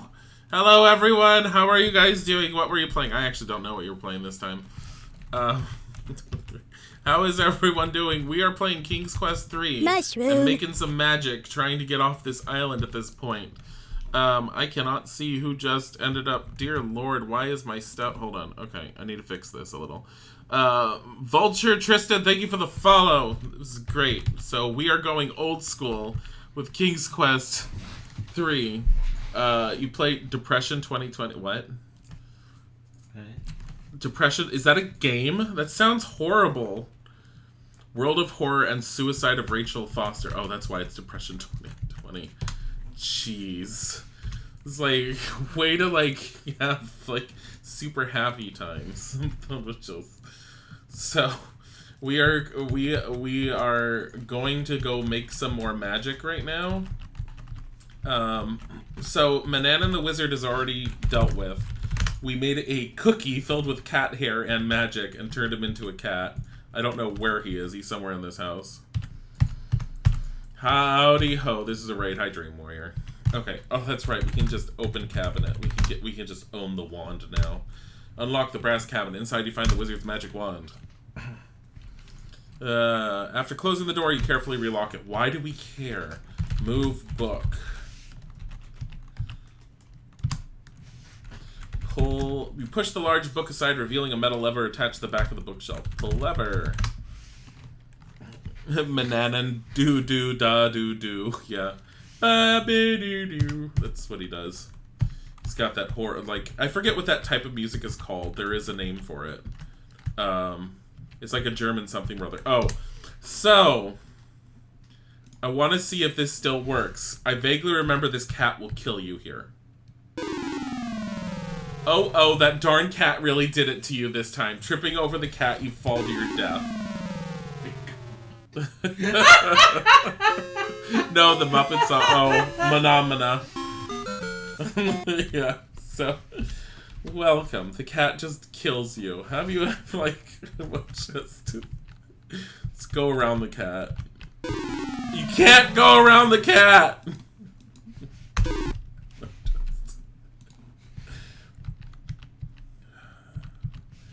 Kick cat. You're too far away. Oh my god. Let's just leave and come back. He'll be gone. There we go. The cat needs fish to leave you alone. The cat is just horrible, and everyone's all like, can't you just be friends with the cat? The cat literally has the ability to kill you in this game. You just saw it. Look shelves. Powdered fish bone, nightshade juice, magic root. Okay, so get fish bone. Get fish bone. Remove the jar labeled powdered fish bone from the laboratory shelf and carry it with you. Get mandrake root powder. You already took it. God, look at all of our stuff. Look shelves. What else do we have? Nightshade juice. Get nightshade juice. Look shelves. I really need to just remember what it is. Saffron, toad spittle, and toadstool powder. Get saffron.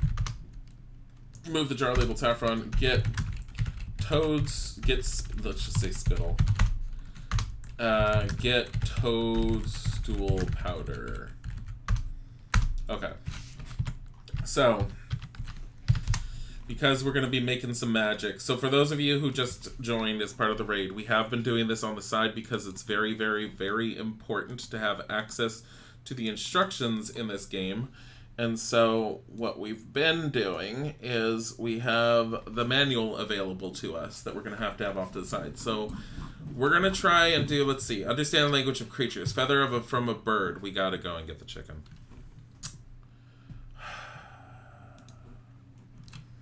How you survive typing in the dead you'll never understand. It's because I type like 60 to 70 words a minute.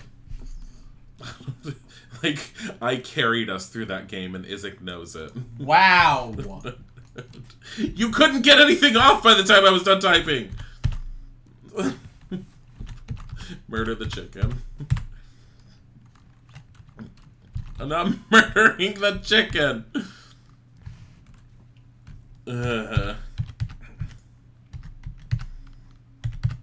Let's see. You open the front door. Okay, so there's a gate here. Open gate.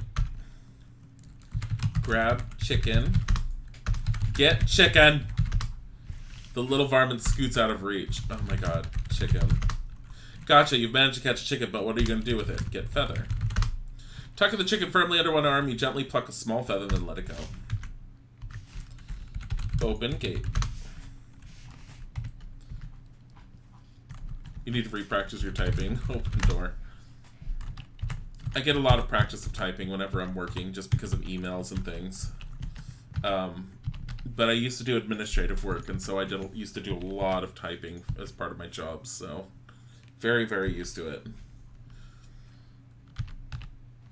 So how much time until the Weezord returns? Nothing. We've turned him into a cat. He's gone. We don't have to worry about him anymore. Okay, so going back to the book. So we're going to do language of creatures first, which, let's see. One small feather from a bird, tuft of fur from any animal. We got the dog fur. One dried reptile skin, we have that. One rounded spoonful of powdered fish bone, which we have. One, wait, do we have that? We're at powdered fish bone, we do. One thimbleful of dew and one magic wand. We have all of that. Okay, are we ready to make magic? Okay, so this one, in order to properly make a spell and for the game to know what you're doing, going back to the manual, you see right here, there's a number for the page. The page is what you have to turn to. So we're turning to page 1-1, which is basically page 2 because I believe they're in Roman numerals. So, yeah. Turn to page, trembling hands, you turn the pages of Sorcery of Old and prepare to follow its instructions precisely. You know you must work with the utmost care. Every step is critical. Each must be done in the proper way and the proper sequence. You tremble in anticipation. Put feather in bowl. You place the soft downy chicken feather in your clay mixing bowl.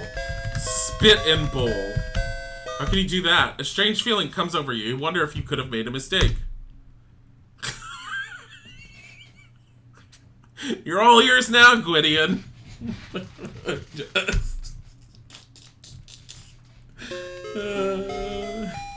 We are gonna mess up each of the spells once. Just turn to page I, just so we can see what happens when you fail. Because the failures are amazing. Okay. Put feather in bowl. Oh, put small feather in bowl. Okay. Put fur in bowl. Put the tufted dog hair in the bowl. Put reptile skin in bowl. You put the dried snake skin in the clay bowl. Add spoonful of powdered fish bone. You pour a spoonful of fish bone powder into the clay bowl. Put thimbleful of dew in bowl. You pour the thimbleful of dew into the clay bowl. Mix with hands. Mixture will now be doughy. You knead the ingredients in a clay bowl with your hands. It turns into a stiff dough-like substance. Separate mixture into 2 pieces. You grasp the doughy mixture in the bowl and divide it into 2 pieces.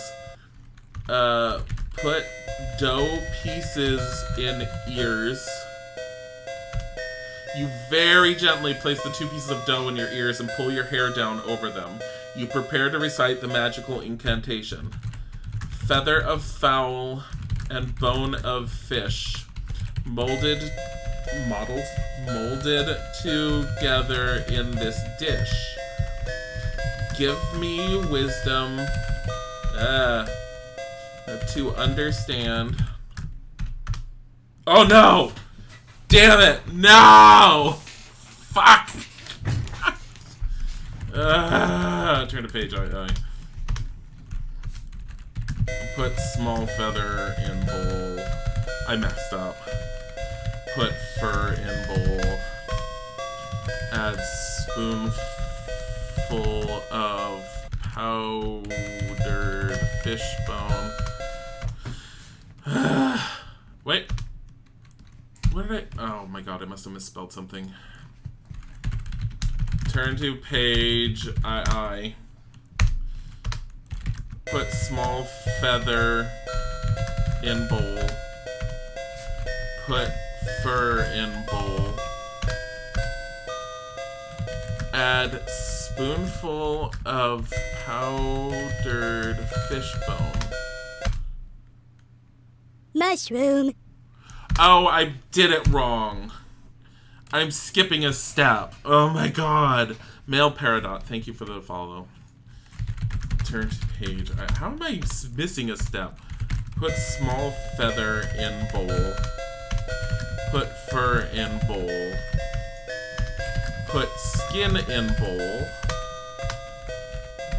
Add spoonful of powdered fish bone. I was missing the skin. Put thimble full of dew in bowl. Mix with hands.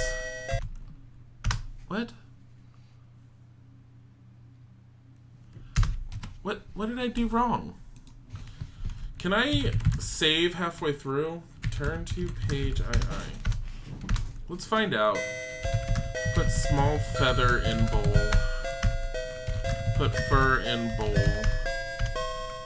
Put skin in bowl. Add spoonful of powdered fish bone. Seems like I can. Oh, there's an autosave.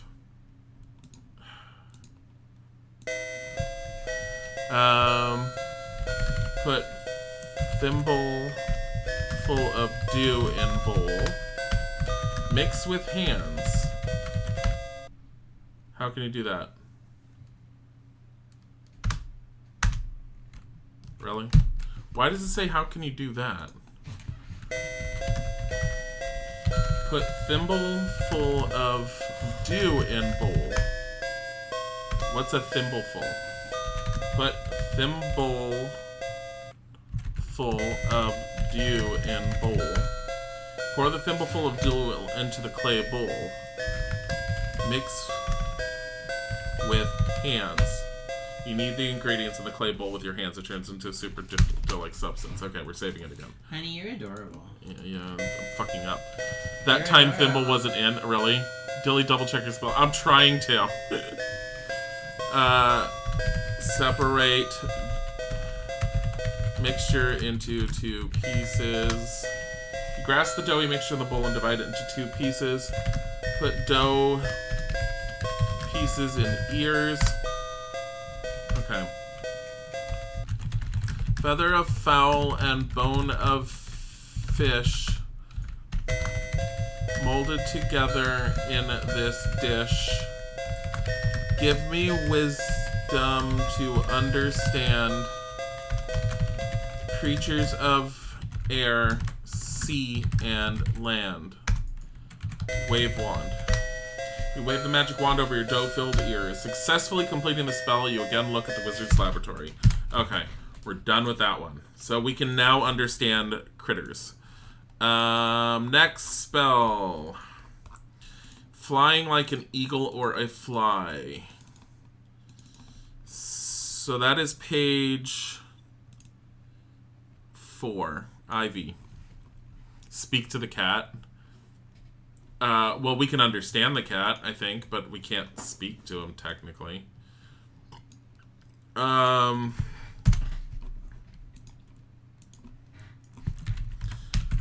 to page Ivy. Can't reach the book from here. What? Turn to page Ivy. Okay. Put pinch of saffron in essence. Carefully sprinkle the precious saffron into the vial of rose petal essence. Oh, this one's easy. O winged spirits, set me free of earthly bindings.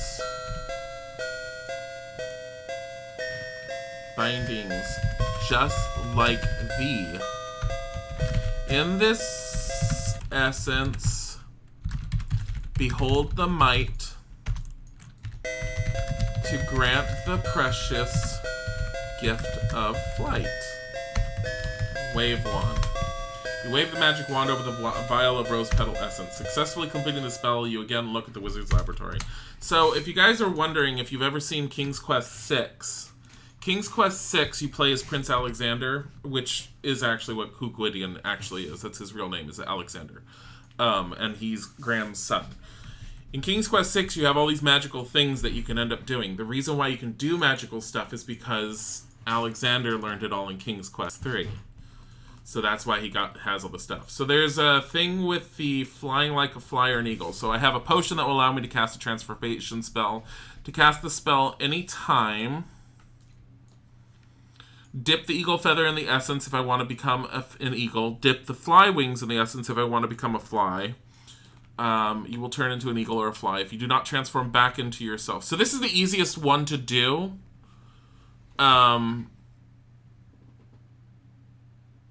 This is the easiest one to do without having to worry about the wizard being turned into a cat. Because I think you're able to turn into a fly, go into the bar, and listen to a conversation between the robbers at the tavern, and then I think they talk about how their treehouse is in that giant oak. And that's how you're supposed to learn it's up there. You turn into an eagle or a fly. If you do not transform back into yourself, the spell will wear off after time has passed. You can use this spell until your rose petal saffron potion is gone. To return to your form before the spell wears off, you need to recite this verse. Eagle be gone, myself return. Or fly be gone, myself return. Okay, teleportation at random. We can't do that because we need a rounded stone of unusual color. Causing deep sleep. We can do this. That is page 14.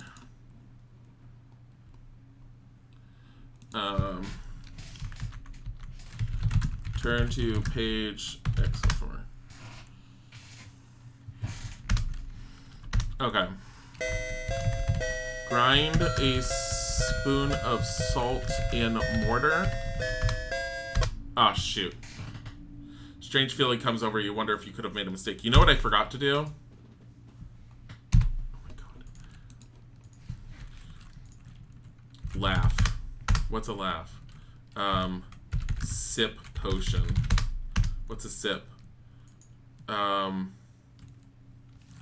Mix with hands. Okay, we didn't do... Oh, wait, we did do that one. Hold on. It's the other one, the flying like a bird, an eagle or a fly. We didn't mess it up, so we kind of forgot it. Damn it. I wanted to mess that one up.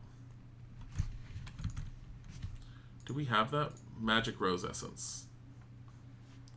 I think we can still do it. I think we can still mess it up, though.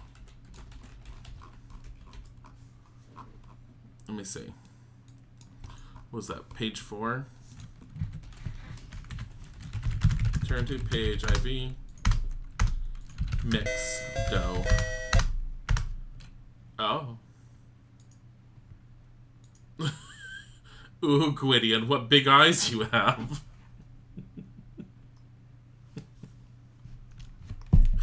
Oh. Flyman, yeah. It turns you into Flyman. Okay.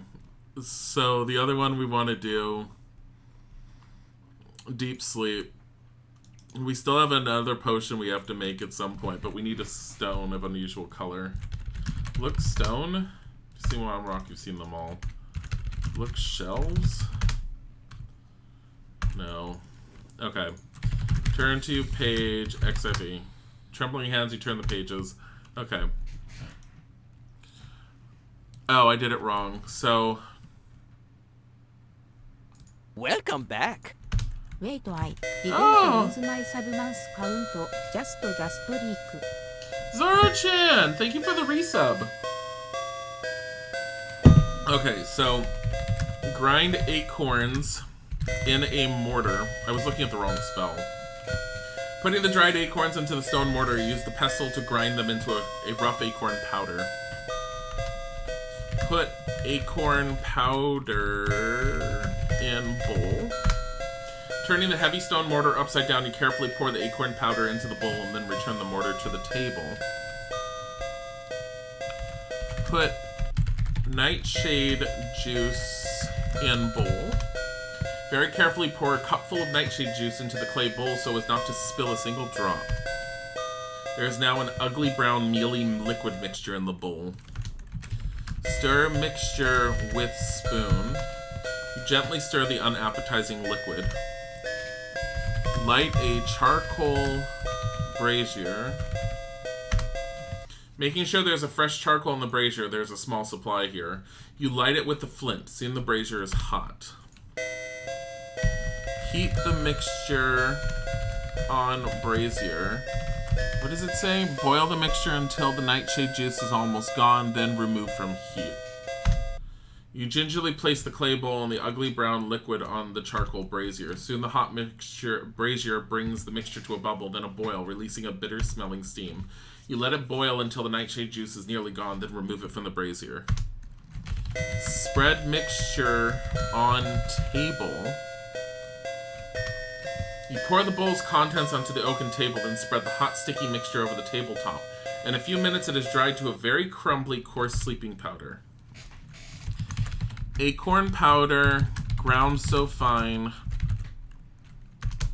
Nightshade juice, like bitter wine. Silently in darkness, you creep to bring a soporific sleep. Wave wand. You pass the magic wand over the table.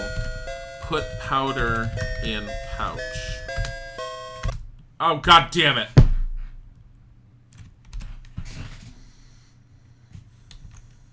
107. Night, Gwydion. At what point did I leave off here?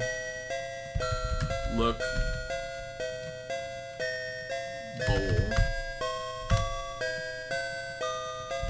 Light charcoal brazier. I don't know where we left off with this. Oh. Heat mixture on brazier. I was lucky. Oh no, I didn't. Well then. Oh my god. We're gonna just have to do it from here. Turn to page XIV. This is what happens when I don't save it in time. Looks like he was put into a permanent sleep. He is. Grind acorns in mortar. Put acorn powder. That's not powder. Powder in bowl. Put nightshade juice in. That's not how you spell juice. Juice in bowl.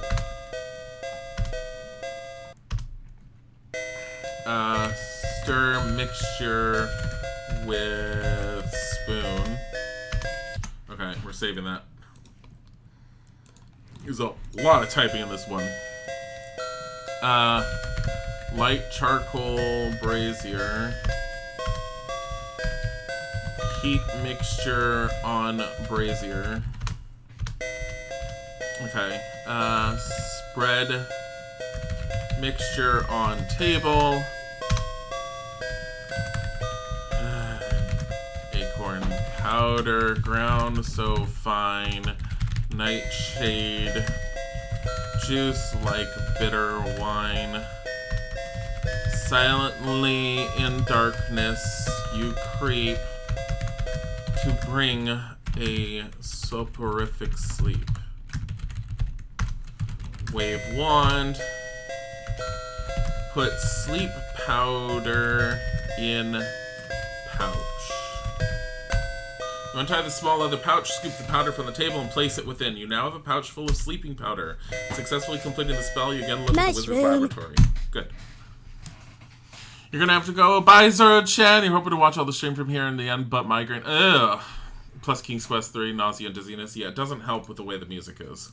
I'm sorry. Have a wonderful time and relax. This will get uploaded at some point, so you will be able to see it. Causing a deep sleep. What else do we have? I'm looking at the other spells. Teleportation at random. We still need the stone. Transform another into a cat. We don't need to do. The storm. Brewing a storm. 1 cup of water. Ocean water. Mud. Toadstool powder. Magic wand. Empty jar. We have all of that. So... Wait. LXXXIV. Turn to page LXXXIV.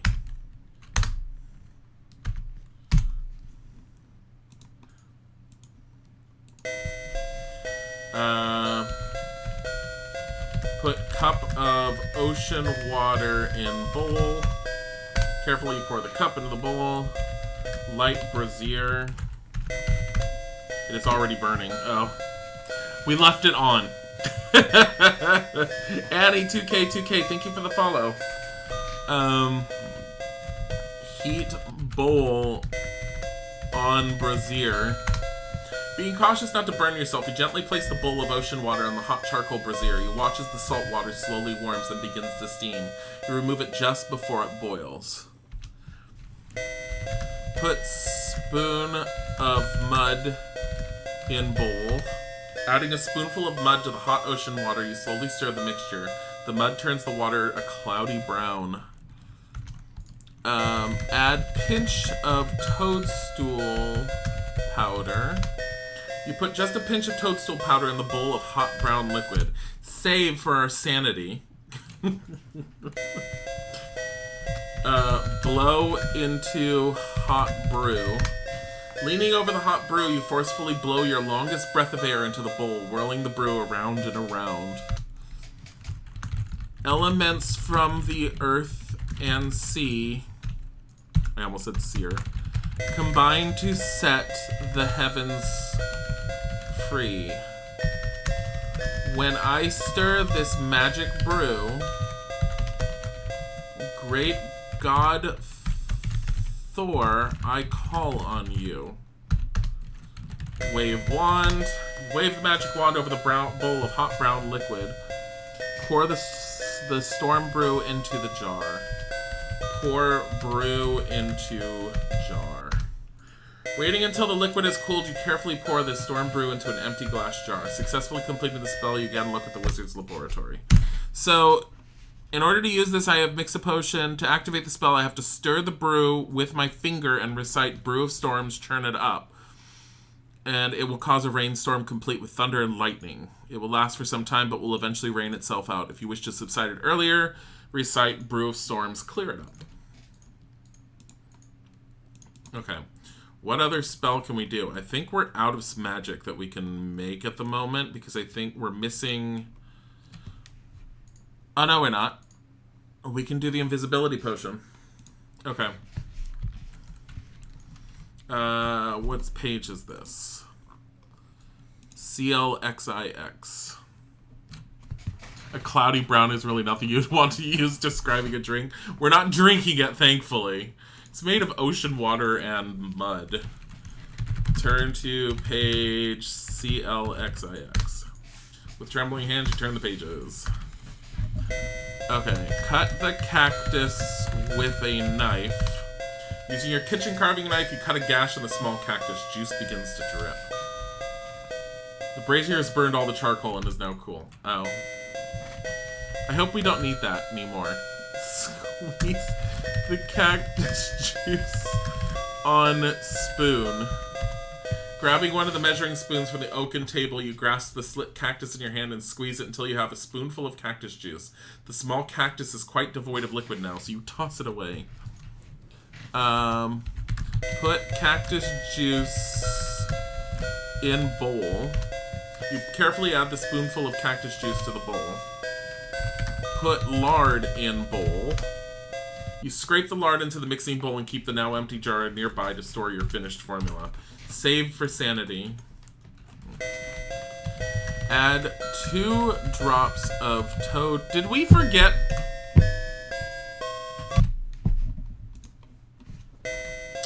Mixed dough. Gently stir the unappetizing liquid. Drink. How can you do that? A strange feeling comes over you. Wonder if you could have made a mistake. We didn't mess up the storm. This isn't the storm. Hey, are you okay? You getting frustrated? No, I forgot to mess up the storm spell and it makes me sad. Oh, you know how we do it? We do it the same way we did last time. Hold on. Okay. You could really go for some aloe vera juice now. I don't know anyone who likes it except maybe you now. Turn to LXXXIV. Turn to page LXXXIV. Wave wand. You wave the magic wand over the bowl of hot brown liquid. A strange feeling comes over you. Oh. This is what... There's no silver lining in this cloud, Gwitty. Here, wave wand. Wave the magic wand. A strange feeling comes over you. What? Oh, the invisibility. Gwydion, oh Gwydion! What Gwydion? Where? He's just gone. Oh my god.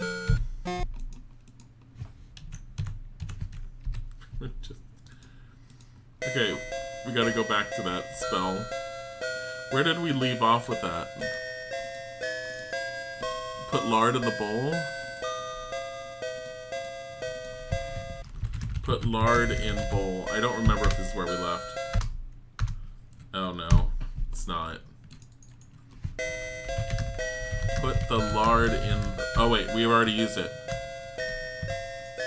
Okay. Add 2 drops of toad spittle. Cautiously pour the 2 drops of toad spittle into the bowl. Stir the mixture with a spoon. Using one of the stirrers lying on the table, you mix the lard, cactus juice, and toad spittle until it is smooth and blended. It's healthy too, yeah. There are people to take time to make death compilation of what? Ew. Oh, on these? Yeah. Okay, cactus plant and horny toad. I now start down a dangerous road. Combine with fire and mist to make me disappear without a trace. What happened? I think the game just crashed. Damn it. That's what you get for playing with music. Well, it like froze up on me. Just as I was like doing that. I've never had these games crash. That was a first. Okay. It is what I get for playing with magic. Well, I mean, I saved it right here. So, we're not too far off. So, add 2 drops of toad spittle. Stir the mixture with a spoon. That's not how you... Stir a mixture with a spoon. Using one of the stirs. Okay. Cactus plant and horny toad. I now start down a dangerous road. Combine with fire and mist to make me disappear without a trace. Wave wand. You wave the magic wand. Put ointment in empty lard jar. You scoop the invisibility ointment out of the clay bowl and return it to the lard jar. Successfully completed spell, you again look at the wizard's laboratory. Okay. Wait. This one. There's one other spell that we need to do, and that's the random teleportation. That's page 7. We don't have everything, but turn to page 8. With trembling hands, wave wand. You wave the magic wand over the encrusted amber stone. A strange feeling comes over you. You wonder if you could have made a mistake. So it's an amber stone we need. Oh, she's teleporting permanently. It appears that the stone has a flaw. Okay. So that one is definitely something that we can get off of a tree then.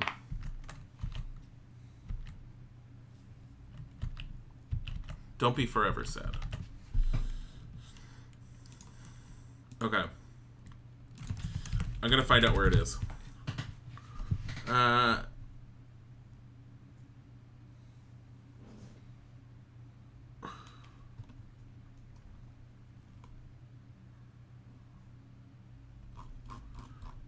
Let me see.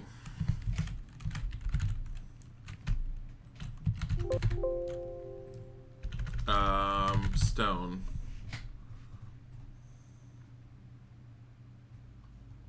Oh. It's in the desert. It's in the desert. Is this cat gonna kill me? No. There's an area in the desert I didn't go to.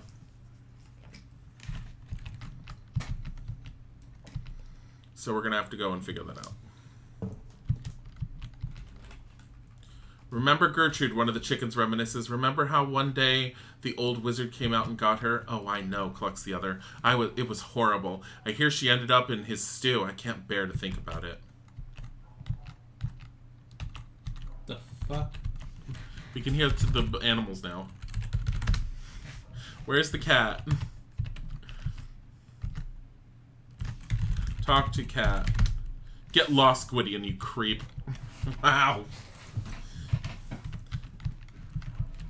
So the cat doesn't like us. Probably all the times we kicked it. When did it come? You're gonna go fight in a space war. Off you go. Bye, Ori Bird.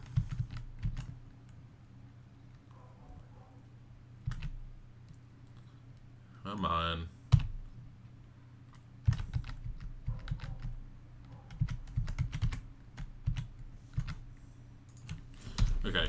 saving right here before I mess up horribly. Which I just did. I really, really wish I had known that there was something else in the desert. God damn it.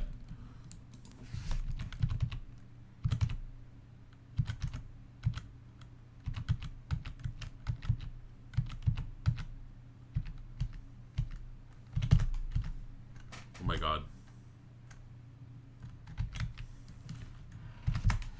Okay. Let's go fastest that we possibly can.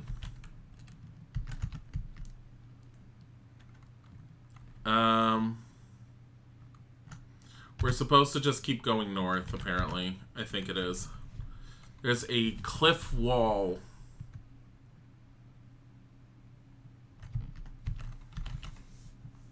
The question is, are we just going to see the same stuff over and over and over?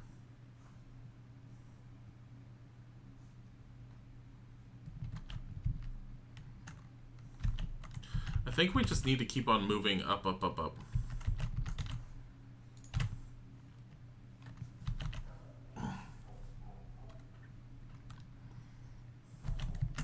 Stop it.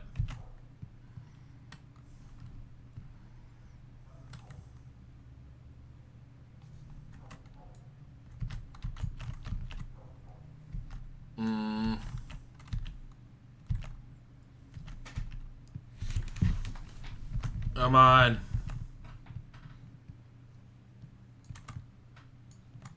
The snake got in my way. That was one funny looking snake. It is a funny looking snake. I don't think... Come on.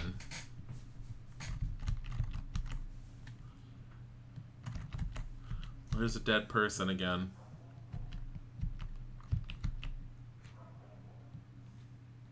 Yeah, quotes do have a cooldown. Okay. I'm gonna see exactly how to get to it. You walk north 3 times.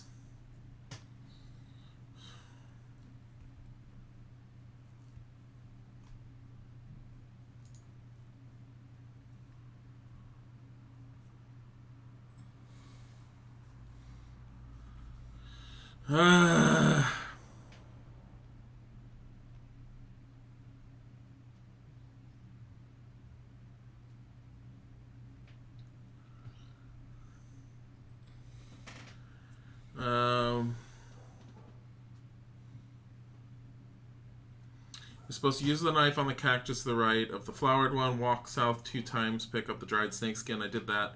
Then you walk north 3 times until you see ancient cliff door in the cliffs. Okay, let's go back to where we originally found the dried snakeskin and stuff.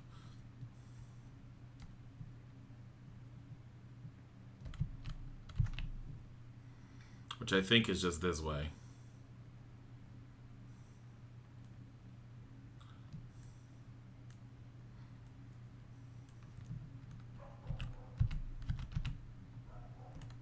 I would like to think it's this way. Getting very hot. Need to find a place out of here.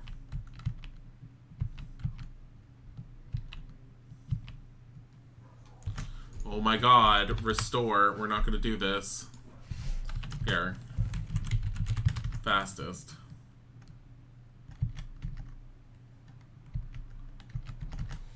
Okay, so this is where the cactus was. Says one lizard to the other, I wish I could do something for the poor boy. He seems so lost and confused. I agree. What do you think he is doing here anyway? Questions the second lizard. I would guess that he's probably trying to run away from the wizard, states the first one. I hate to think what that will happen to him if Mananan finds him. Okay, so this is where you get the cactus. So from the cactus, you're supposed to walk south 2 times, and that's where you would get the snakeskin. Wasn't it here? No, it was right here. Can I just say I'm so glad I'm not the one playing this? And then walk north 3 times. Why? It's too much. No, it's not. The hell?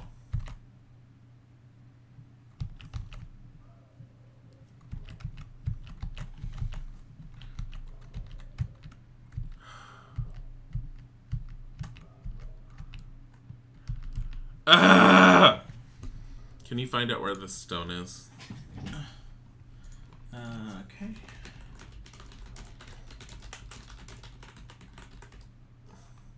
There's an ancient door in cliffs.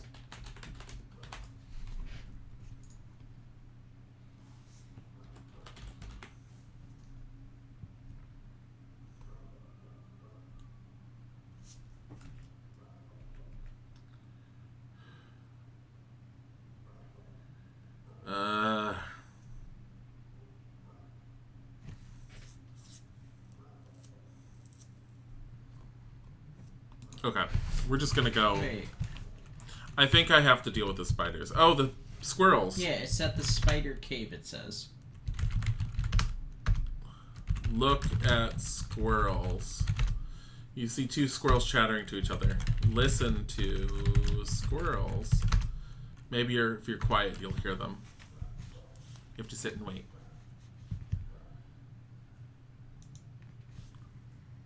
Why aren't they talking?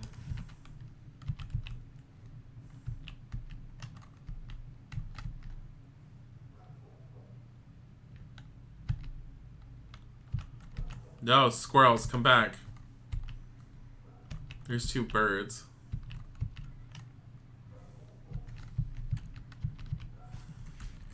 Okay. So... Here, honey. I will send you a map. Dip eagle feather in potion. I have to dip it into the essence. Dip eagle feather in essence. Okay. Hey, you sent me a map in Discord. Shh, you're flying. Are you ignoring me? No, I'm going to the bird. I'm going to the spider.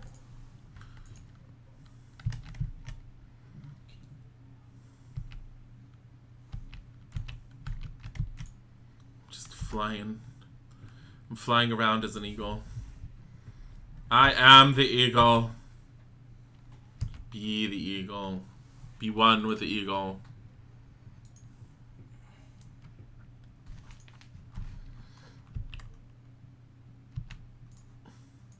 You swoop close to the spider web and find the huge spider guarding the entrance. Taking her in your beak, you vow to get rid of her once and for all.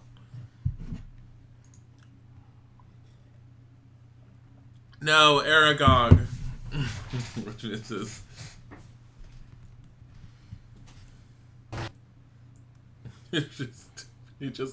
We drowned a spider in the middle of the ocean. A spider. A spider.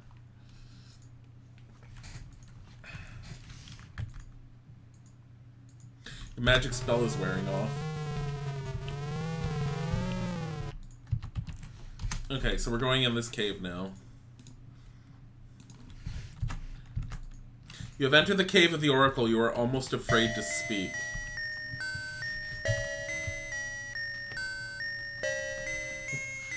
Laugh my ass off. The spider looks 3 times heavier than you, and was so extra it was. The Oracle remains silent for a long time. Finally, you hear a hollow voice that seems to come from far away. I've been waiting for you a long time, Gwydion. I have sorrowful news for you. Years ago, a terrible 3-headed dragon invaded Daventry and keeps the people in a state of terror. This monster requires once a year the sacrifice of a young maiden. Look at the dragon. Sadly, your own sister, Princess Rosella, is the chosen one this year. Time is running out for her, your parents in Daventry. Rosella, no!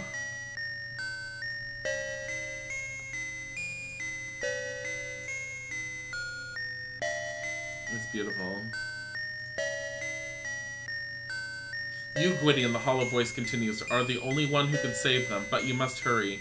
I have something to give you, a small stone of amber. Use it wisely, my friend. The Oracle grows silent again and seems to fall in a deep sleep. You attempt to thank the Oracle, but the Oracle does not respond. Look, ball. The clear polished ball of crystal rests upon a stone dais. Within it you see a kaleidoscope of bright colors and flashing lights, occasionally blurred by dark, ominous shadows. Talk to Oracle. Oracle's in a deep state of meditation. You are not heard. Break ball. That is impossible. No mere mortal may touch the mystic ball. Well then. Stir brew. Oh my god. Stir storm brew. Use brew. Use storm brew? I have it. Why is it like giving me issues on using it? Or can I just not use it here? Ooh, nice! I'm trying to see what Those you do with it. arachnophobia are gonna love seeing the big spider drown. Yeah, no, it's great. Brewing a storm. Stir brew with finger. Brew of storms. Churn it up. Dark storm clouds begin to gather around until you are enveloped by them. You hear loud reports of thunderclash and lightning flashes frighteningly close. This is fine.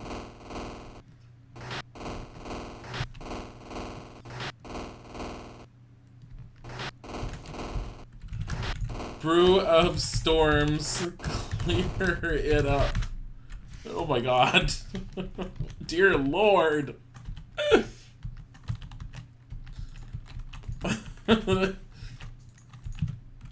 We have this storm brew still, yeah, we do. Okay. We have the Amber Stone. So now we need to go and use this. It's so extra. Now we have to go all the way back to the wizard's thing. So we have one more magical thing to make. And then we can leave for Daventry, I believe. So let's watch us fall off this cliff face. Frickin' hell. God damn it!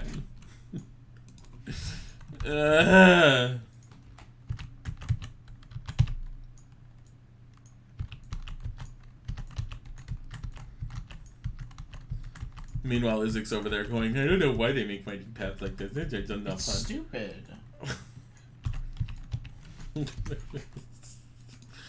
It was fun navigating. That's not what fun is! It is fun.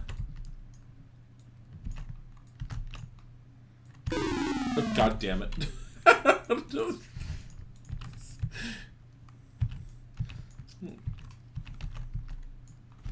All the different ways you could die was amazing in these games. All the times you could fall off cliffs because you can't tell you're not in the right spot.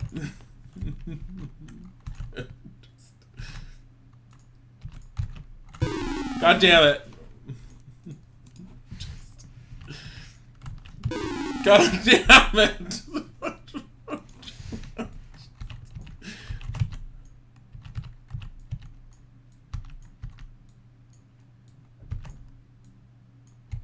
Okay, just saving right here. Save it. We're fine.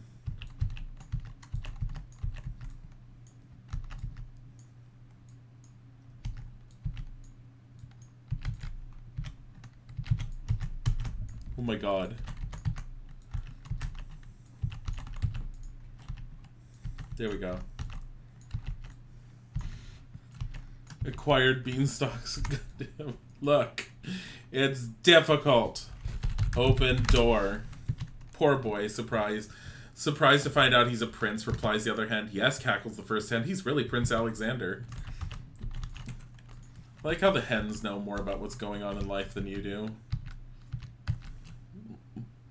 Making my way downtown, walking fast, falling off mountain paths. It's just...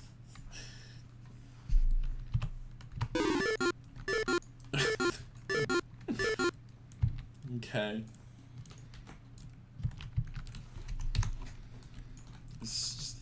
Here we go. Again. Let me make sure I have the right spell in front of me.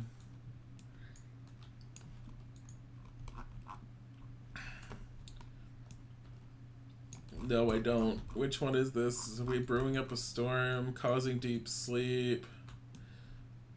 Teleportation at random. So, turn to page VII. You know you must work without... Okay. Grind spoon of salt in mortar. Place a spoonful of coarse salt grains in the mortar, then using a stone pestle you grind the salt until it is very fine. Grind mistletoe in mortar. Placing the dried sprig of mistletoe in the stone mortar, you crush it with the pestle. Soon you have a crushed mixture of salt and mistletoe in the mortar. You remove the pestle and lay it aside. Rub stone in mixture. You place the beautiful amber stone in the stone mortar. Very carefully, so as not to miss a single spot, you rub the amber stone around in the mixture of ground salt and mistletoe. When you have finished, you remove the amber stone and discard the remaining powder. Kiss the stone. Smack. With this kiss, I thee impart power most dear to my heart. Take me now from this place hither to another place far thither. Wave wand. Wave the magic wand over the encrusted magic stones. Successfully completed the spell, you again look at the wizard's laboratory. Okay. Seivu. You now have a charm which will allow you to cast the random teleportation spell. Cast the spell, rub the stone. Will instantly whisk you away where you are. Remain alert, however, even though you can use the spell to run away from danger. Nothing guarantees that you will not arrive in a more precarious situation than the one you left. The power of the charm remains for as long as you retain the stone. Rub stone. Rub stone. Rub stone. Rub stone. This is nowhere where we want to be. Rub stone. Get us off the mountain. This is close enough. Open gate. You overhear one of the whatever happened to your last batch of chicks, my dear. Answers the other. My poor babies were doing so well. I was just teaching them the proper methods of scratching when that old rascal came out and took them away. Where do you think he took them? Wondered the first hen. I hate to think, the distraught mother hen replies. I just heard them peeping as they were carried off. It's horrible. Rub stone! Damn it! Rub stone. Yeah. God damn it.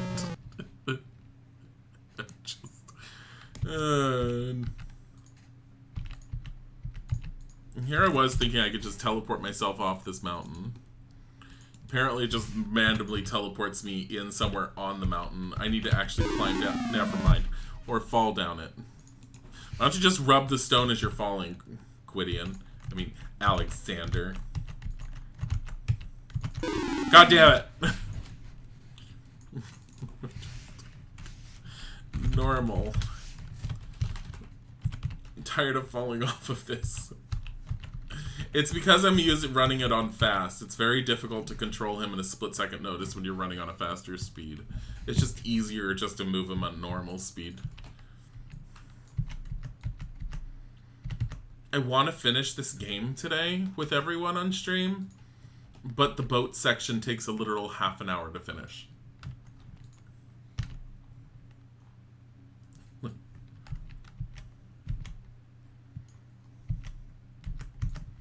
So what I can always do is once we get to the boat, we can save it, stop, and then come back to it tomorrow after I've played it off stream for a bit, just so we don't have to deal with staring at the boat for half an hour.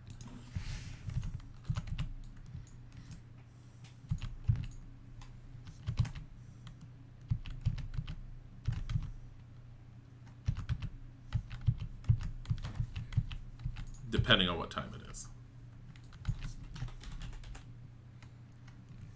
But yeah. Game is rubbing it in your face at this point. Don't. What? I have a feeling if we use rub stone right now, fast. Rub stone. We haven't heard these guys speak.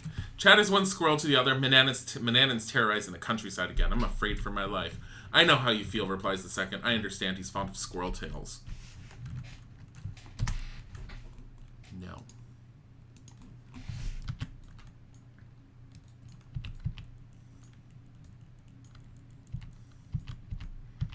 So, our whole thing right now is getting off this island.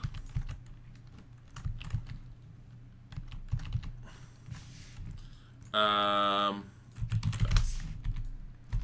think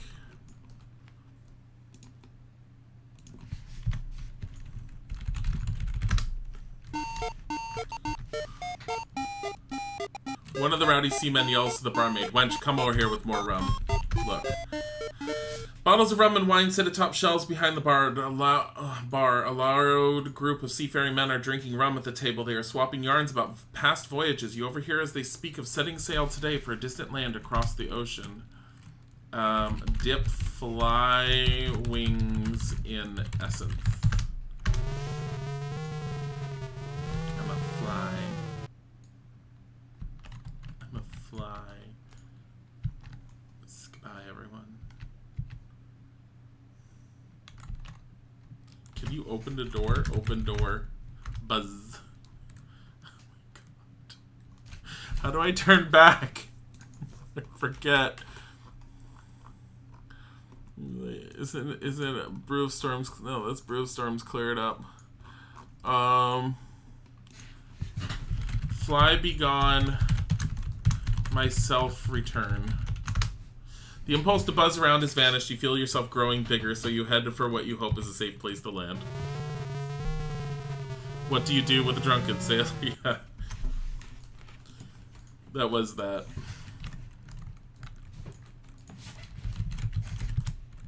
Let's go this way. Look. Sandy beach stretches north and south below steep grassy cliffs. Talk to man. Politely speak to the old sailor on the dock. In response, he growls, "Quit your yammerin', boy. I ain't got no time for ya. I gotta keep trespassers away from this here jolly boat scram."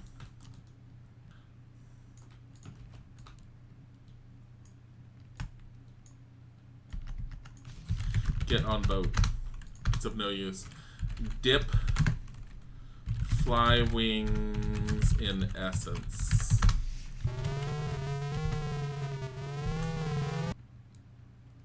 We're gonna get on the boat.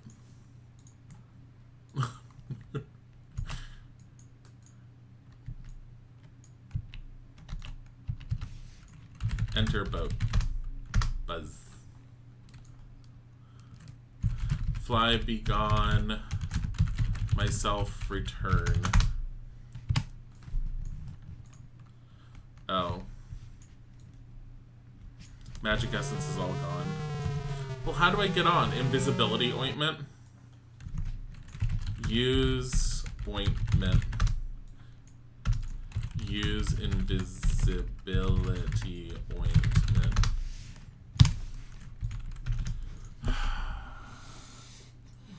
Don't get eaten by seagulls? No. I don't remember how to get on the boat. Maybe you can bribe him.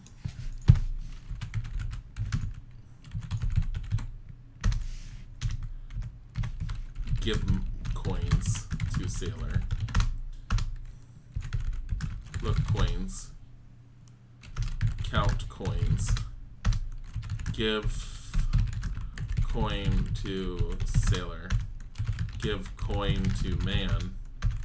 Talk to man. Quit your amber, boy. Ain't got no time for you. I gotta keep trespassers away from this here jolly boat. Scram. Let me on. Jump onto boat. Get on boat. It's of no use.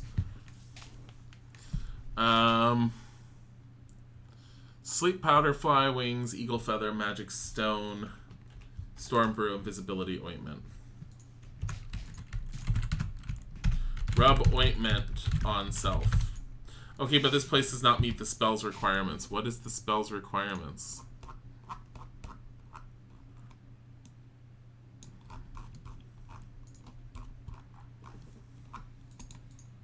I'm trying to find out what the spell's requirements are. Magic ointment that will allow you to turn invisible. But beware, the ointment only works in a place where there is both fire and mist. To cast the invisibility spell, rub the ointment on your body. Damn it. So, how do we get on the boat?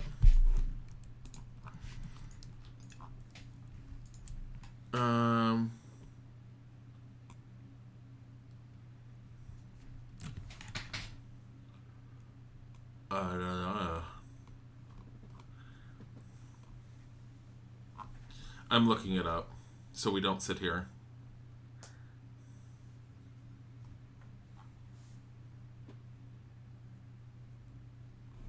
You're supposed to be able to just talk to him. Insistently, you speak to the old salt again. He seems displeased as he snarls. I'm warning ya, boy. I got a tricky sword hand. Better go away afore I can't stop myself. Talk to man. That's it, he shouts. I warned ya to quit hanging around. The old man draws his sharp cutlass, runs you clean through, and you drop to the dock dead. That's not what you do.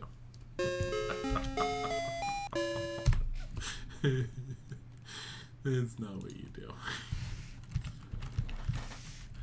Dip fly wings in essence.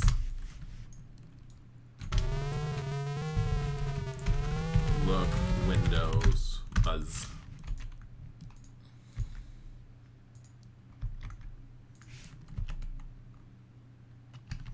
I'm a fly.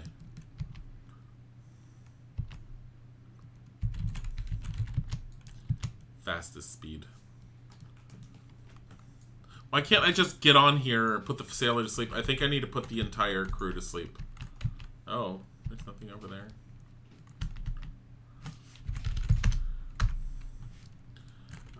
Fly be gone, myself return.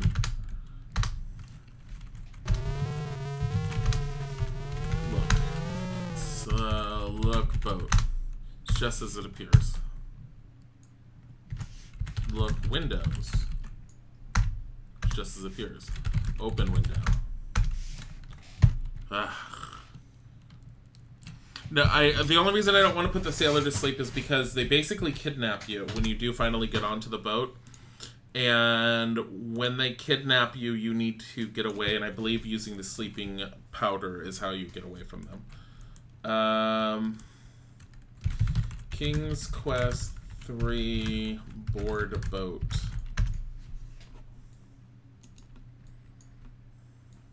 Looking it up. Boat. Maybe it's ship.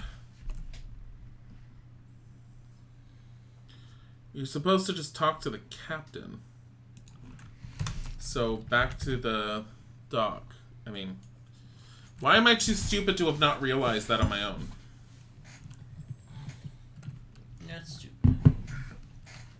Oh, I've done most of the game on my own from memory, but there's been some stuff. Talk to captain.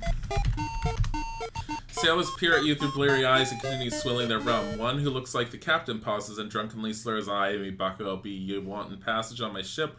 What you running from? Aw, no matter, so long as you got gold. Let's me see how much you got." Give gold to captain. As you bring out the purse, the captain snatches it from your hand and says, "Aye, lad, I sees you do have a wee bit of gold. It's far less than me regular fare, but I'll gives you a passage anyways. We'll be waiting for you at the wharf, but not for long." The captain and his men down their rum in one long draught, then leave the tavern. Hello, Chem. We're gonna go normal speed.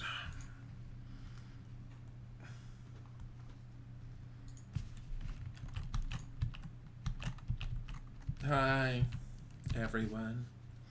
As the gangplank is drawn in, you hear the captain shout to his men, "Take his things and put him in the old until I figures out what to do with them. You have a sneaking suspicion that you have made a big mistake. These are pirates!"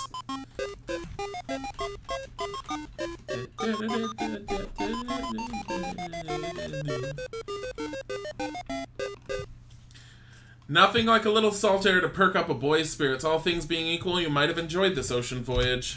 However, you have found your accommodations to be slightly less than satisfactory.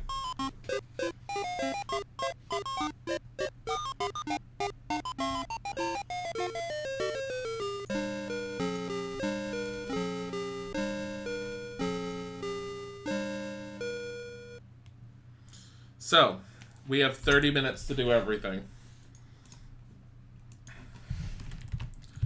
So, look, you are in the dark, dank cargo hold of the pirate ship. With caution, you look around the dim surroundings. Mostly, you see stacks of wooden crates. Looking upward, you notice a rope ladder dangling partway through the opening in the hold ceiling. The ladder is directly over the largest crate. You have dough in your ears, and that's it. Fast.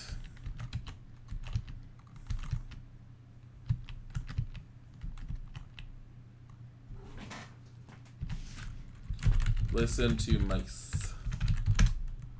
If you're quiet, maybe you can hear them. Talk to mice. Little mice totally ignore your attempted conversation. Buddy!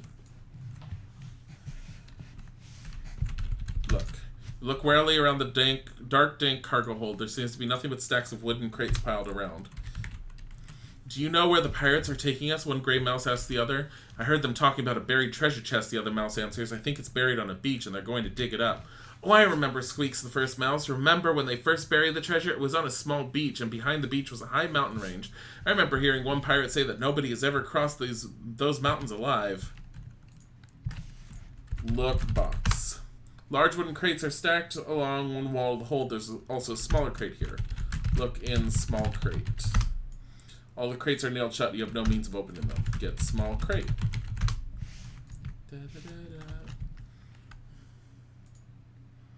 How do you escape with your shit? I just need to get it back.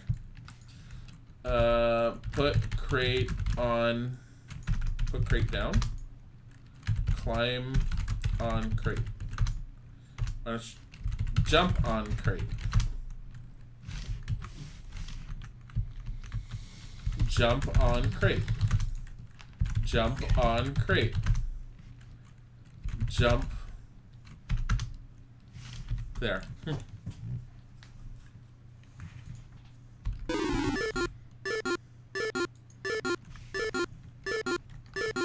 Okay. So,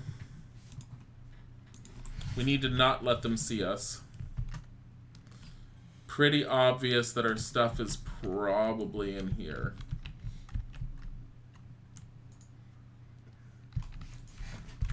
Look. This must be the captain's cabin. He seems to be a bit more tidy than his mates as the room is clean and orderly. Against one wall rests his bunk with a large chest at its foot.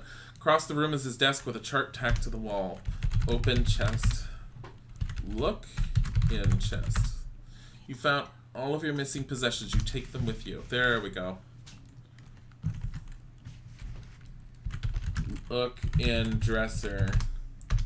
Open dresser. Look dresser. Open drawer. Oh my god.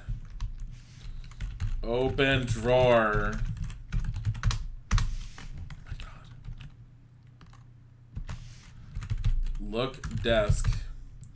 You can't see that very well from here. I'm right here. Look desk. Gaze with interest at the captain's desk. The desktop is very neat, holding onto writing implements. Curiously, you open a drawer or two. There is nothing of interest among the charts and logbooks. Quickly, you close them again.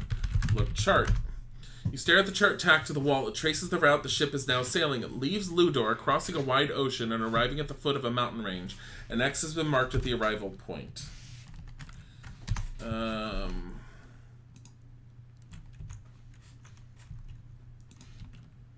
we go. Now, my sleeping powder. Let me see.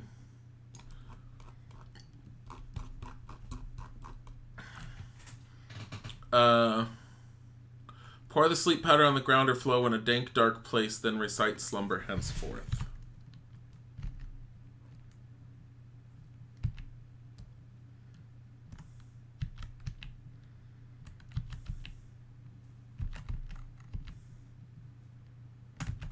Oh.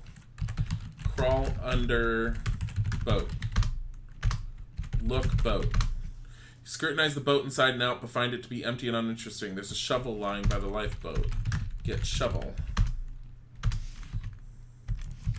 Get shovel. Go under boat. Just walk there. Use powder under boat.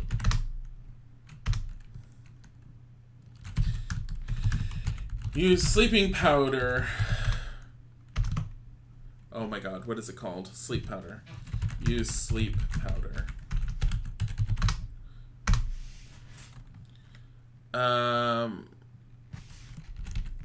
Pour sleep powder under boat. Damn it.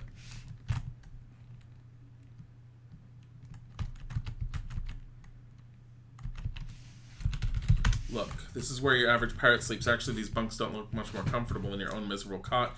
Used to be in the spaces just as cramped. I think I have to go back down. That's my current theory. So let's try that.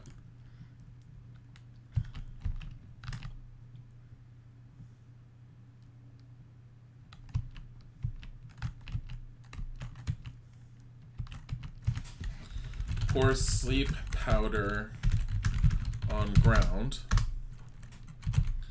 Slumber henceforth. No, don't scare me like that, exclaimed the other mouse. Retorts the first, I mean it. They said there's going to be too many mice on the ship. We need to call a mouse council and decide what to do about this situation. As your sleep spell takes effect, a silence suddenly descends over the ship. Okay. Wait a second. Who's steering the ship, you ask? Unfortunately, there's no reply. With no one to steer the ship, you are doomed to drift at sea forever. What? Oh. I need to... Oh my god.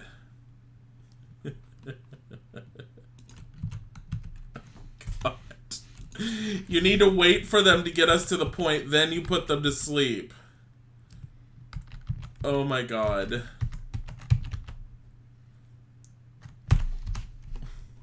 Just fucking hell. Well, Raggy. Yeah, basically.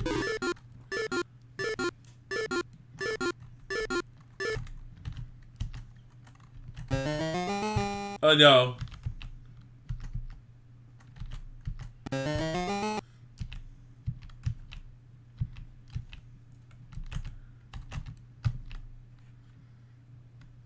Couldn't he just figure it out? Oh, motherfucker. I don't... He's never... Oh, no. Oh, they're not always there. No. Get away from me.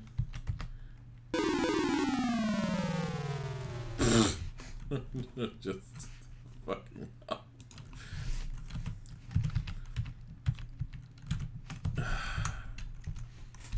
Wait. Okay, this is further in. I think we have to wait until we get there. Which is a 30-minute wait. He could at least try.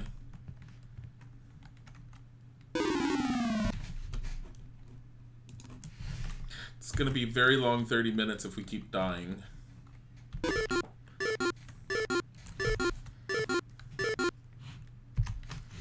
Here.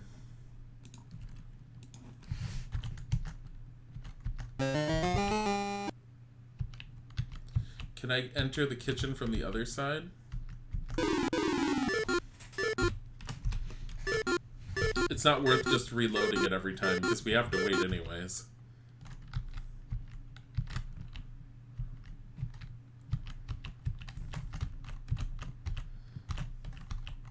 He's such a fucking klutz. Is he the klutz, though?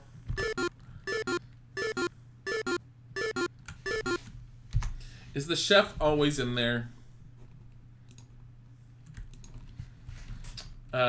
Dip fly wings in essence.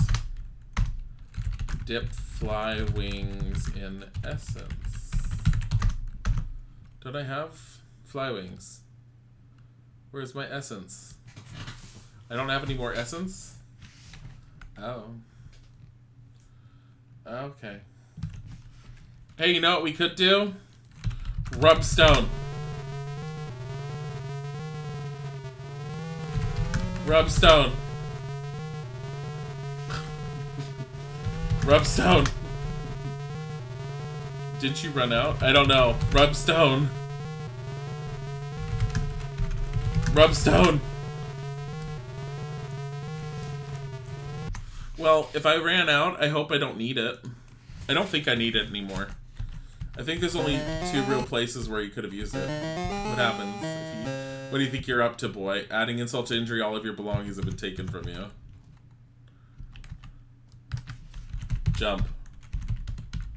What? Where's the crate?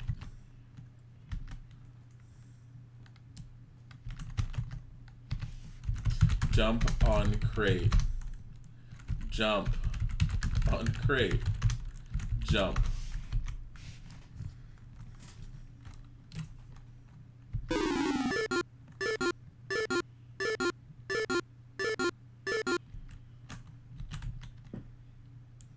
Captain doesn't want you sleeping in his quarters. You're in trouble now. You're more trouble than you're worth, Captain Thunders. 'Tis the plank for you now. Now you've gone and done it. Oh. As you sink beneath the waves, you hear the crew rooting for the shark. Fucking hell.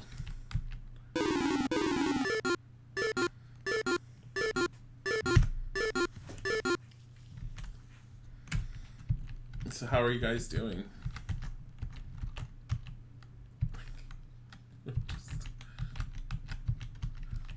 Like, there's like nothing else to do in here. Look, shelves. Doesn't look interesting. Look, desk. Can't see that very well. Look, dresser. Just as it appears. Look in dresser. Close chest. I wanna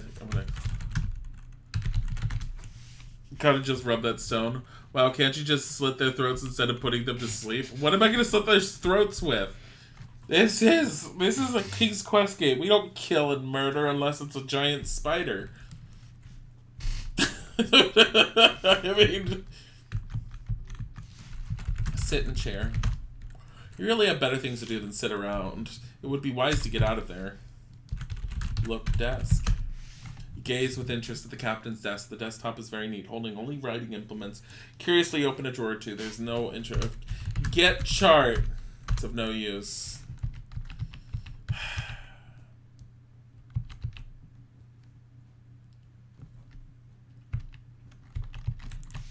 Get shovel. We forgot to get that last time.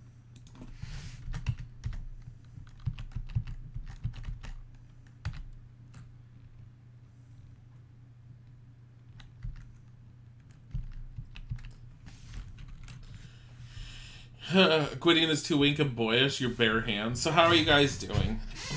So, if you guys wanted to, because we do have a bunch of time to wait for this.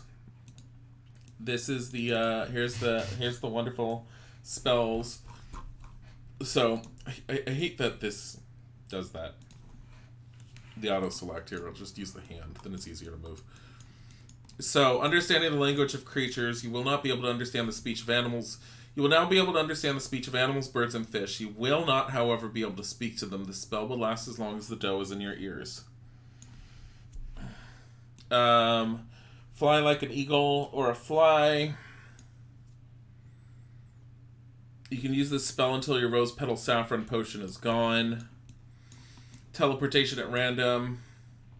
We've seen that. Causing a deep sleep. You have now mixed a powder for casting a sleep spell over whoever is nearby. To cast the spell, pour the sleep powder on the ground or floor in a dank, dark place, then recite slumber henceforth. Use your hands, your fingernails to slit someone's throat. No, stop it. Transform another into a cat. You've just created a cookie that, when eaten, will turn the victim into a cat forever. Brewing a storm. You have mixed a potion that you can use to brew a storm to activate the spell. Is time still moving? I want to make sure time's still moving. It is. To activate the spell, stir the storm brew with your finger and recite Brew of Storms, churn it up. Outdoors, a rainstorm complete with thunder and lightning will occur. It will last for some time, but will eventually rain itself out. If you wish to subside earlier, recite Brew of Storms, clear it up. And then Ointment. Must have both fire and mist to cast the invisibility spell. Rub the ointment on your body. You will be invisible for a short while. You have enough for one application. I know where to use this one. Other adventure games. King's Quest 2, Space Quest Chapter 1, which we beat yesterday. And then Black Cauldron. So if you guys have ever seen the Disney movie Black Cauldron, which was not very good, the Sierra did make an adventure game very similar to the King's Quest games with in the Black Cauldron universe, and I have played it, and I will try playing that on stream at some point. I can probably remember how to get through the game without needing to look up through a walkthrough, because I used to play that for forever. What is wrong with you guys all being obsessed with how to, like, rip people's throats out? It's like, here. Pick up crate. Drop crate. We literally have to wait like 30 minutes for this thing. So, that's great. But anyways. So can you guys like at least see the graphical difference in this between King's Quest 1 and this one? Like how much more detail is starting to appear in these games. Mind you to never make a dark joke on here again, please. Don't make a dark joke on here ever again, Evan. There, I've warned you. Jump. Let's see.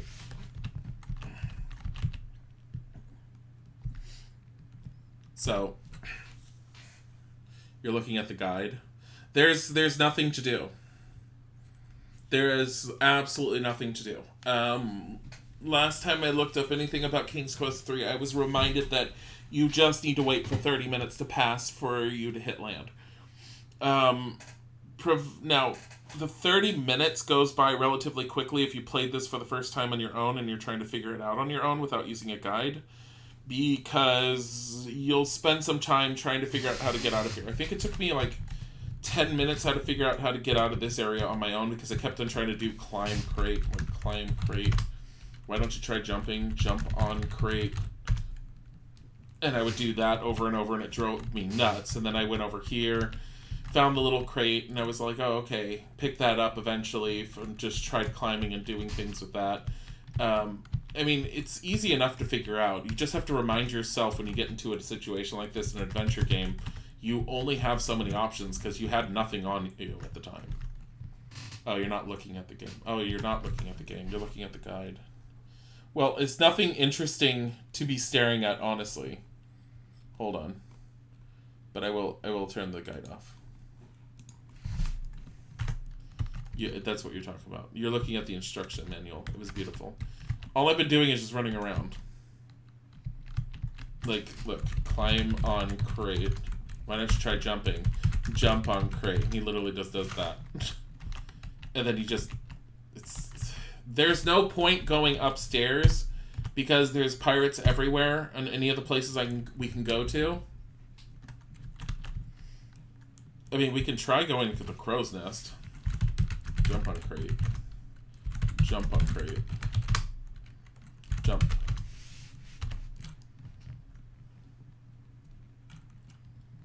Da da da da.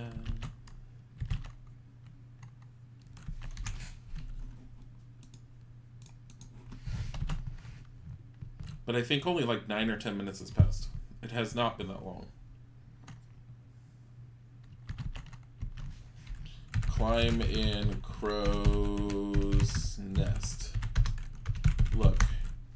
Looking down from this height makes you dizzy and you almost fall. Holding tight, you look up and notice a crow's nest at the top of the mast. Get in nest.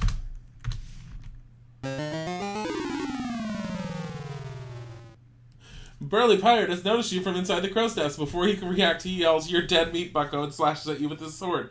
He misses, but you lose your balance. Down you tumble to your untimely death. Just freaking hell. You kidding? There is literally nothing else for us to do. Like, is that bone in my fish? What? So we sit here for God knows how long. And we do, like, we just wait. Just wait it out. Let me see if I can do something else in the meantime for you guys. Because we could always turn on another game to play it for, like, a little bit. Because this is the worst time just waiting for this. Look, all games. It's just,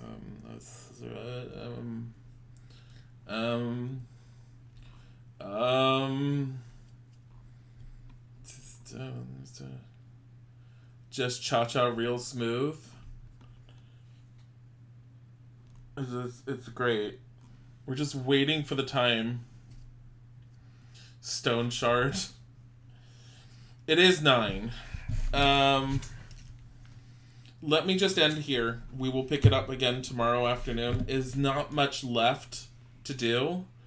Yeah, this is this real-time aspect for King's Quest 3. If I remember correctly, it was one of the last times it did something like this. It was okay in premise. In actual execution, it's just like, are you kidding? So, but we're going to send you guys somewhere else, and I'm going to just run this time down, and I will save it at a point where we can pick it up tomorrow. So let's send you guys to... Oh my god, Kita is playing Fire Emblem. Guys, go say hi to Kita. Thank you for coming. It's been wonderful. I would have loved to have completed this tonight, but this whole thing makes it difficult. But anyways, have a wonderful night, and thank you again. Goodbye.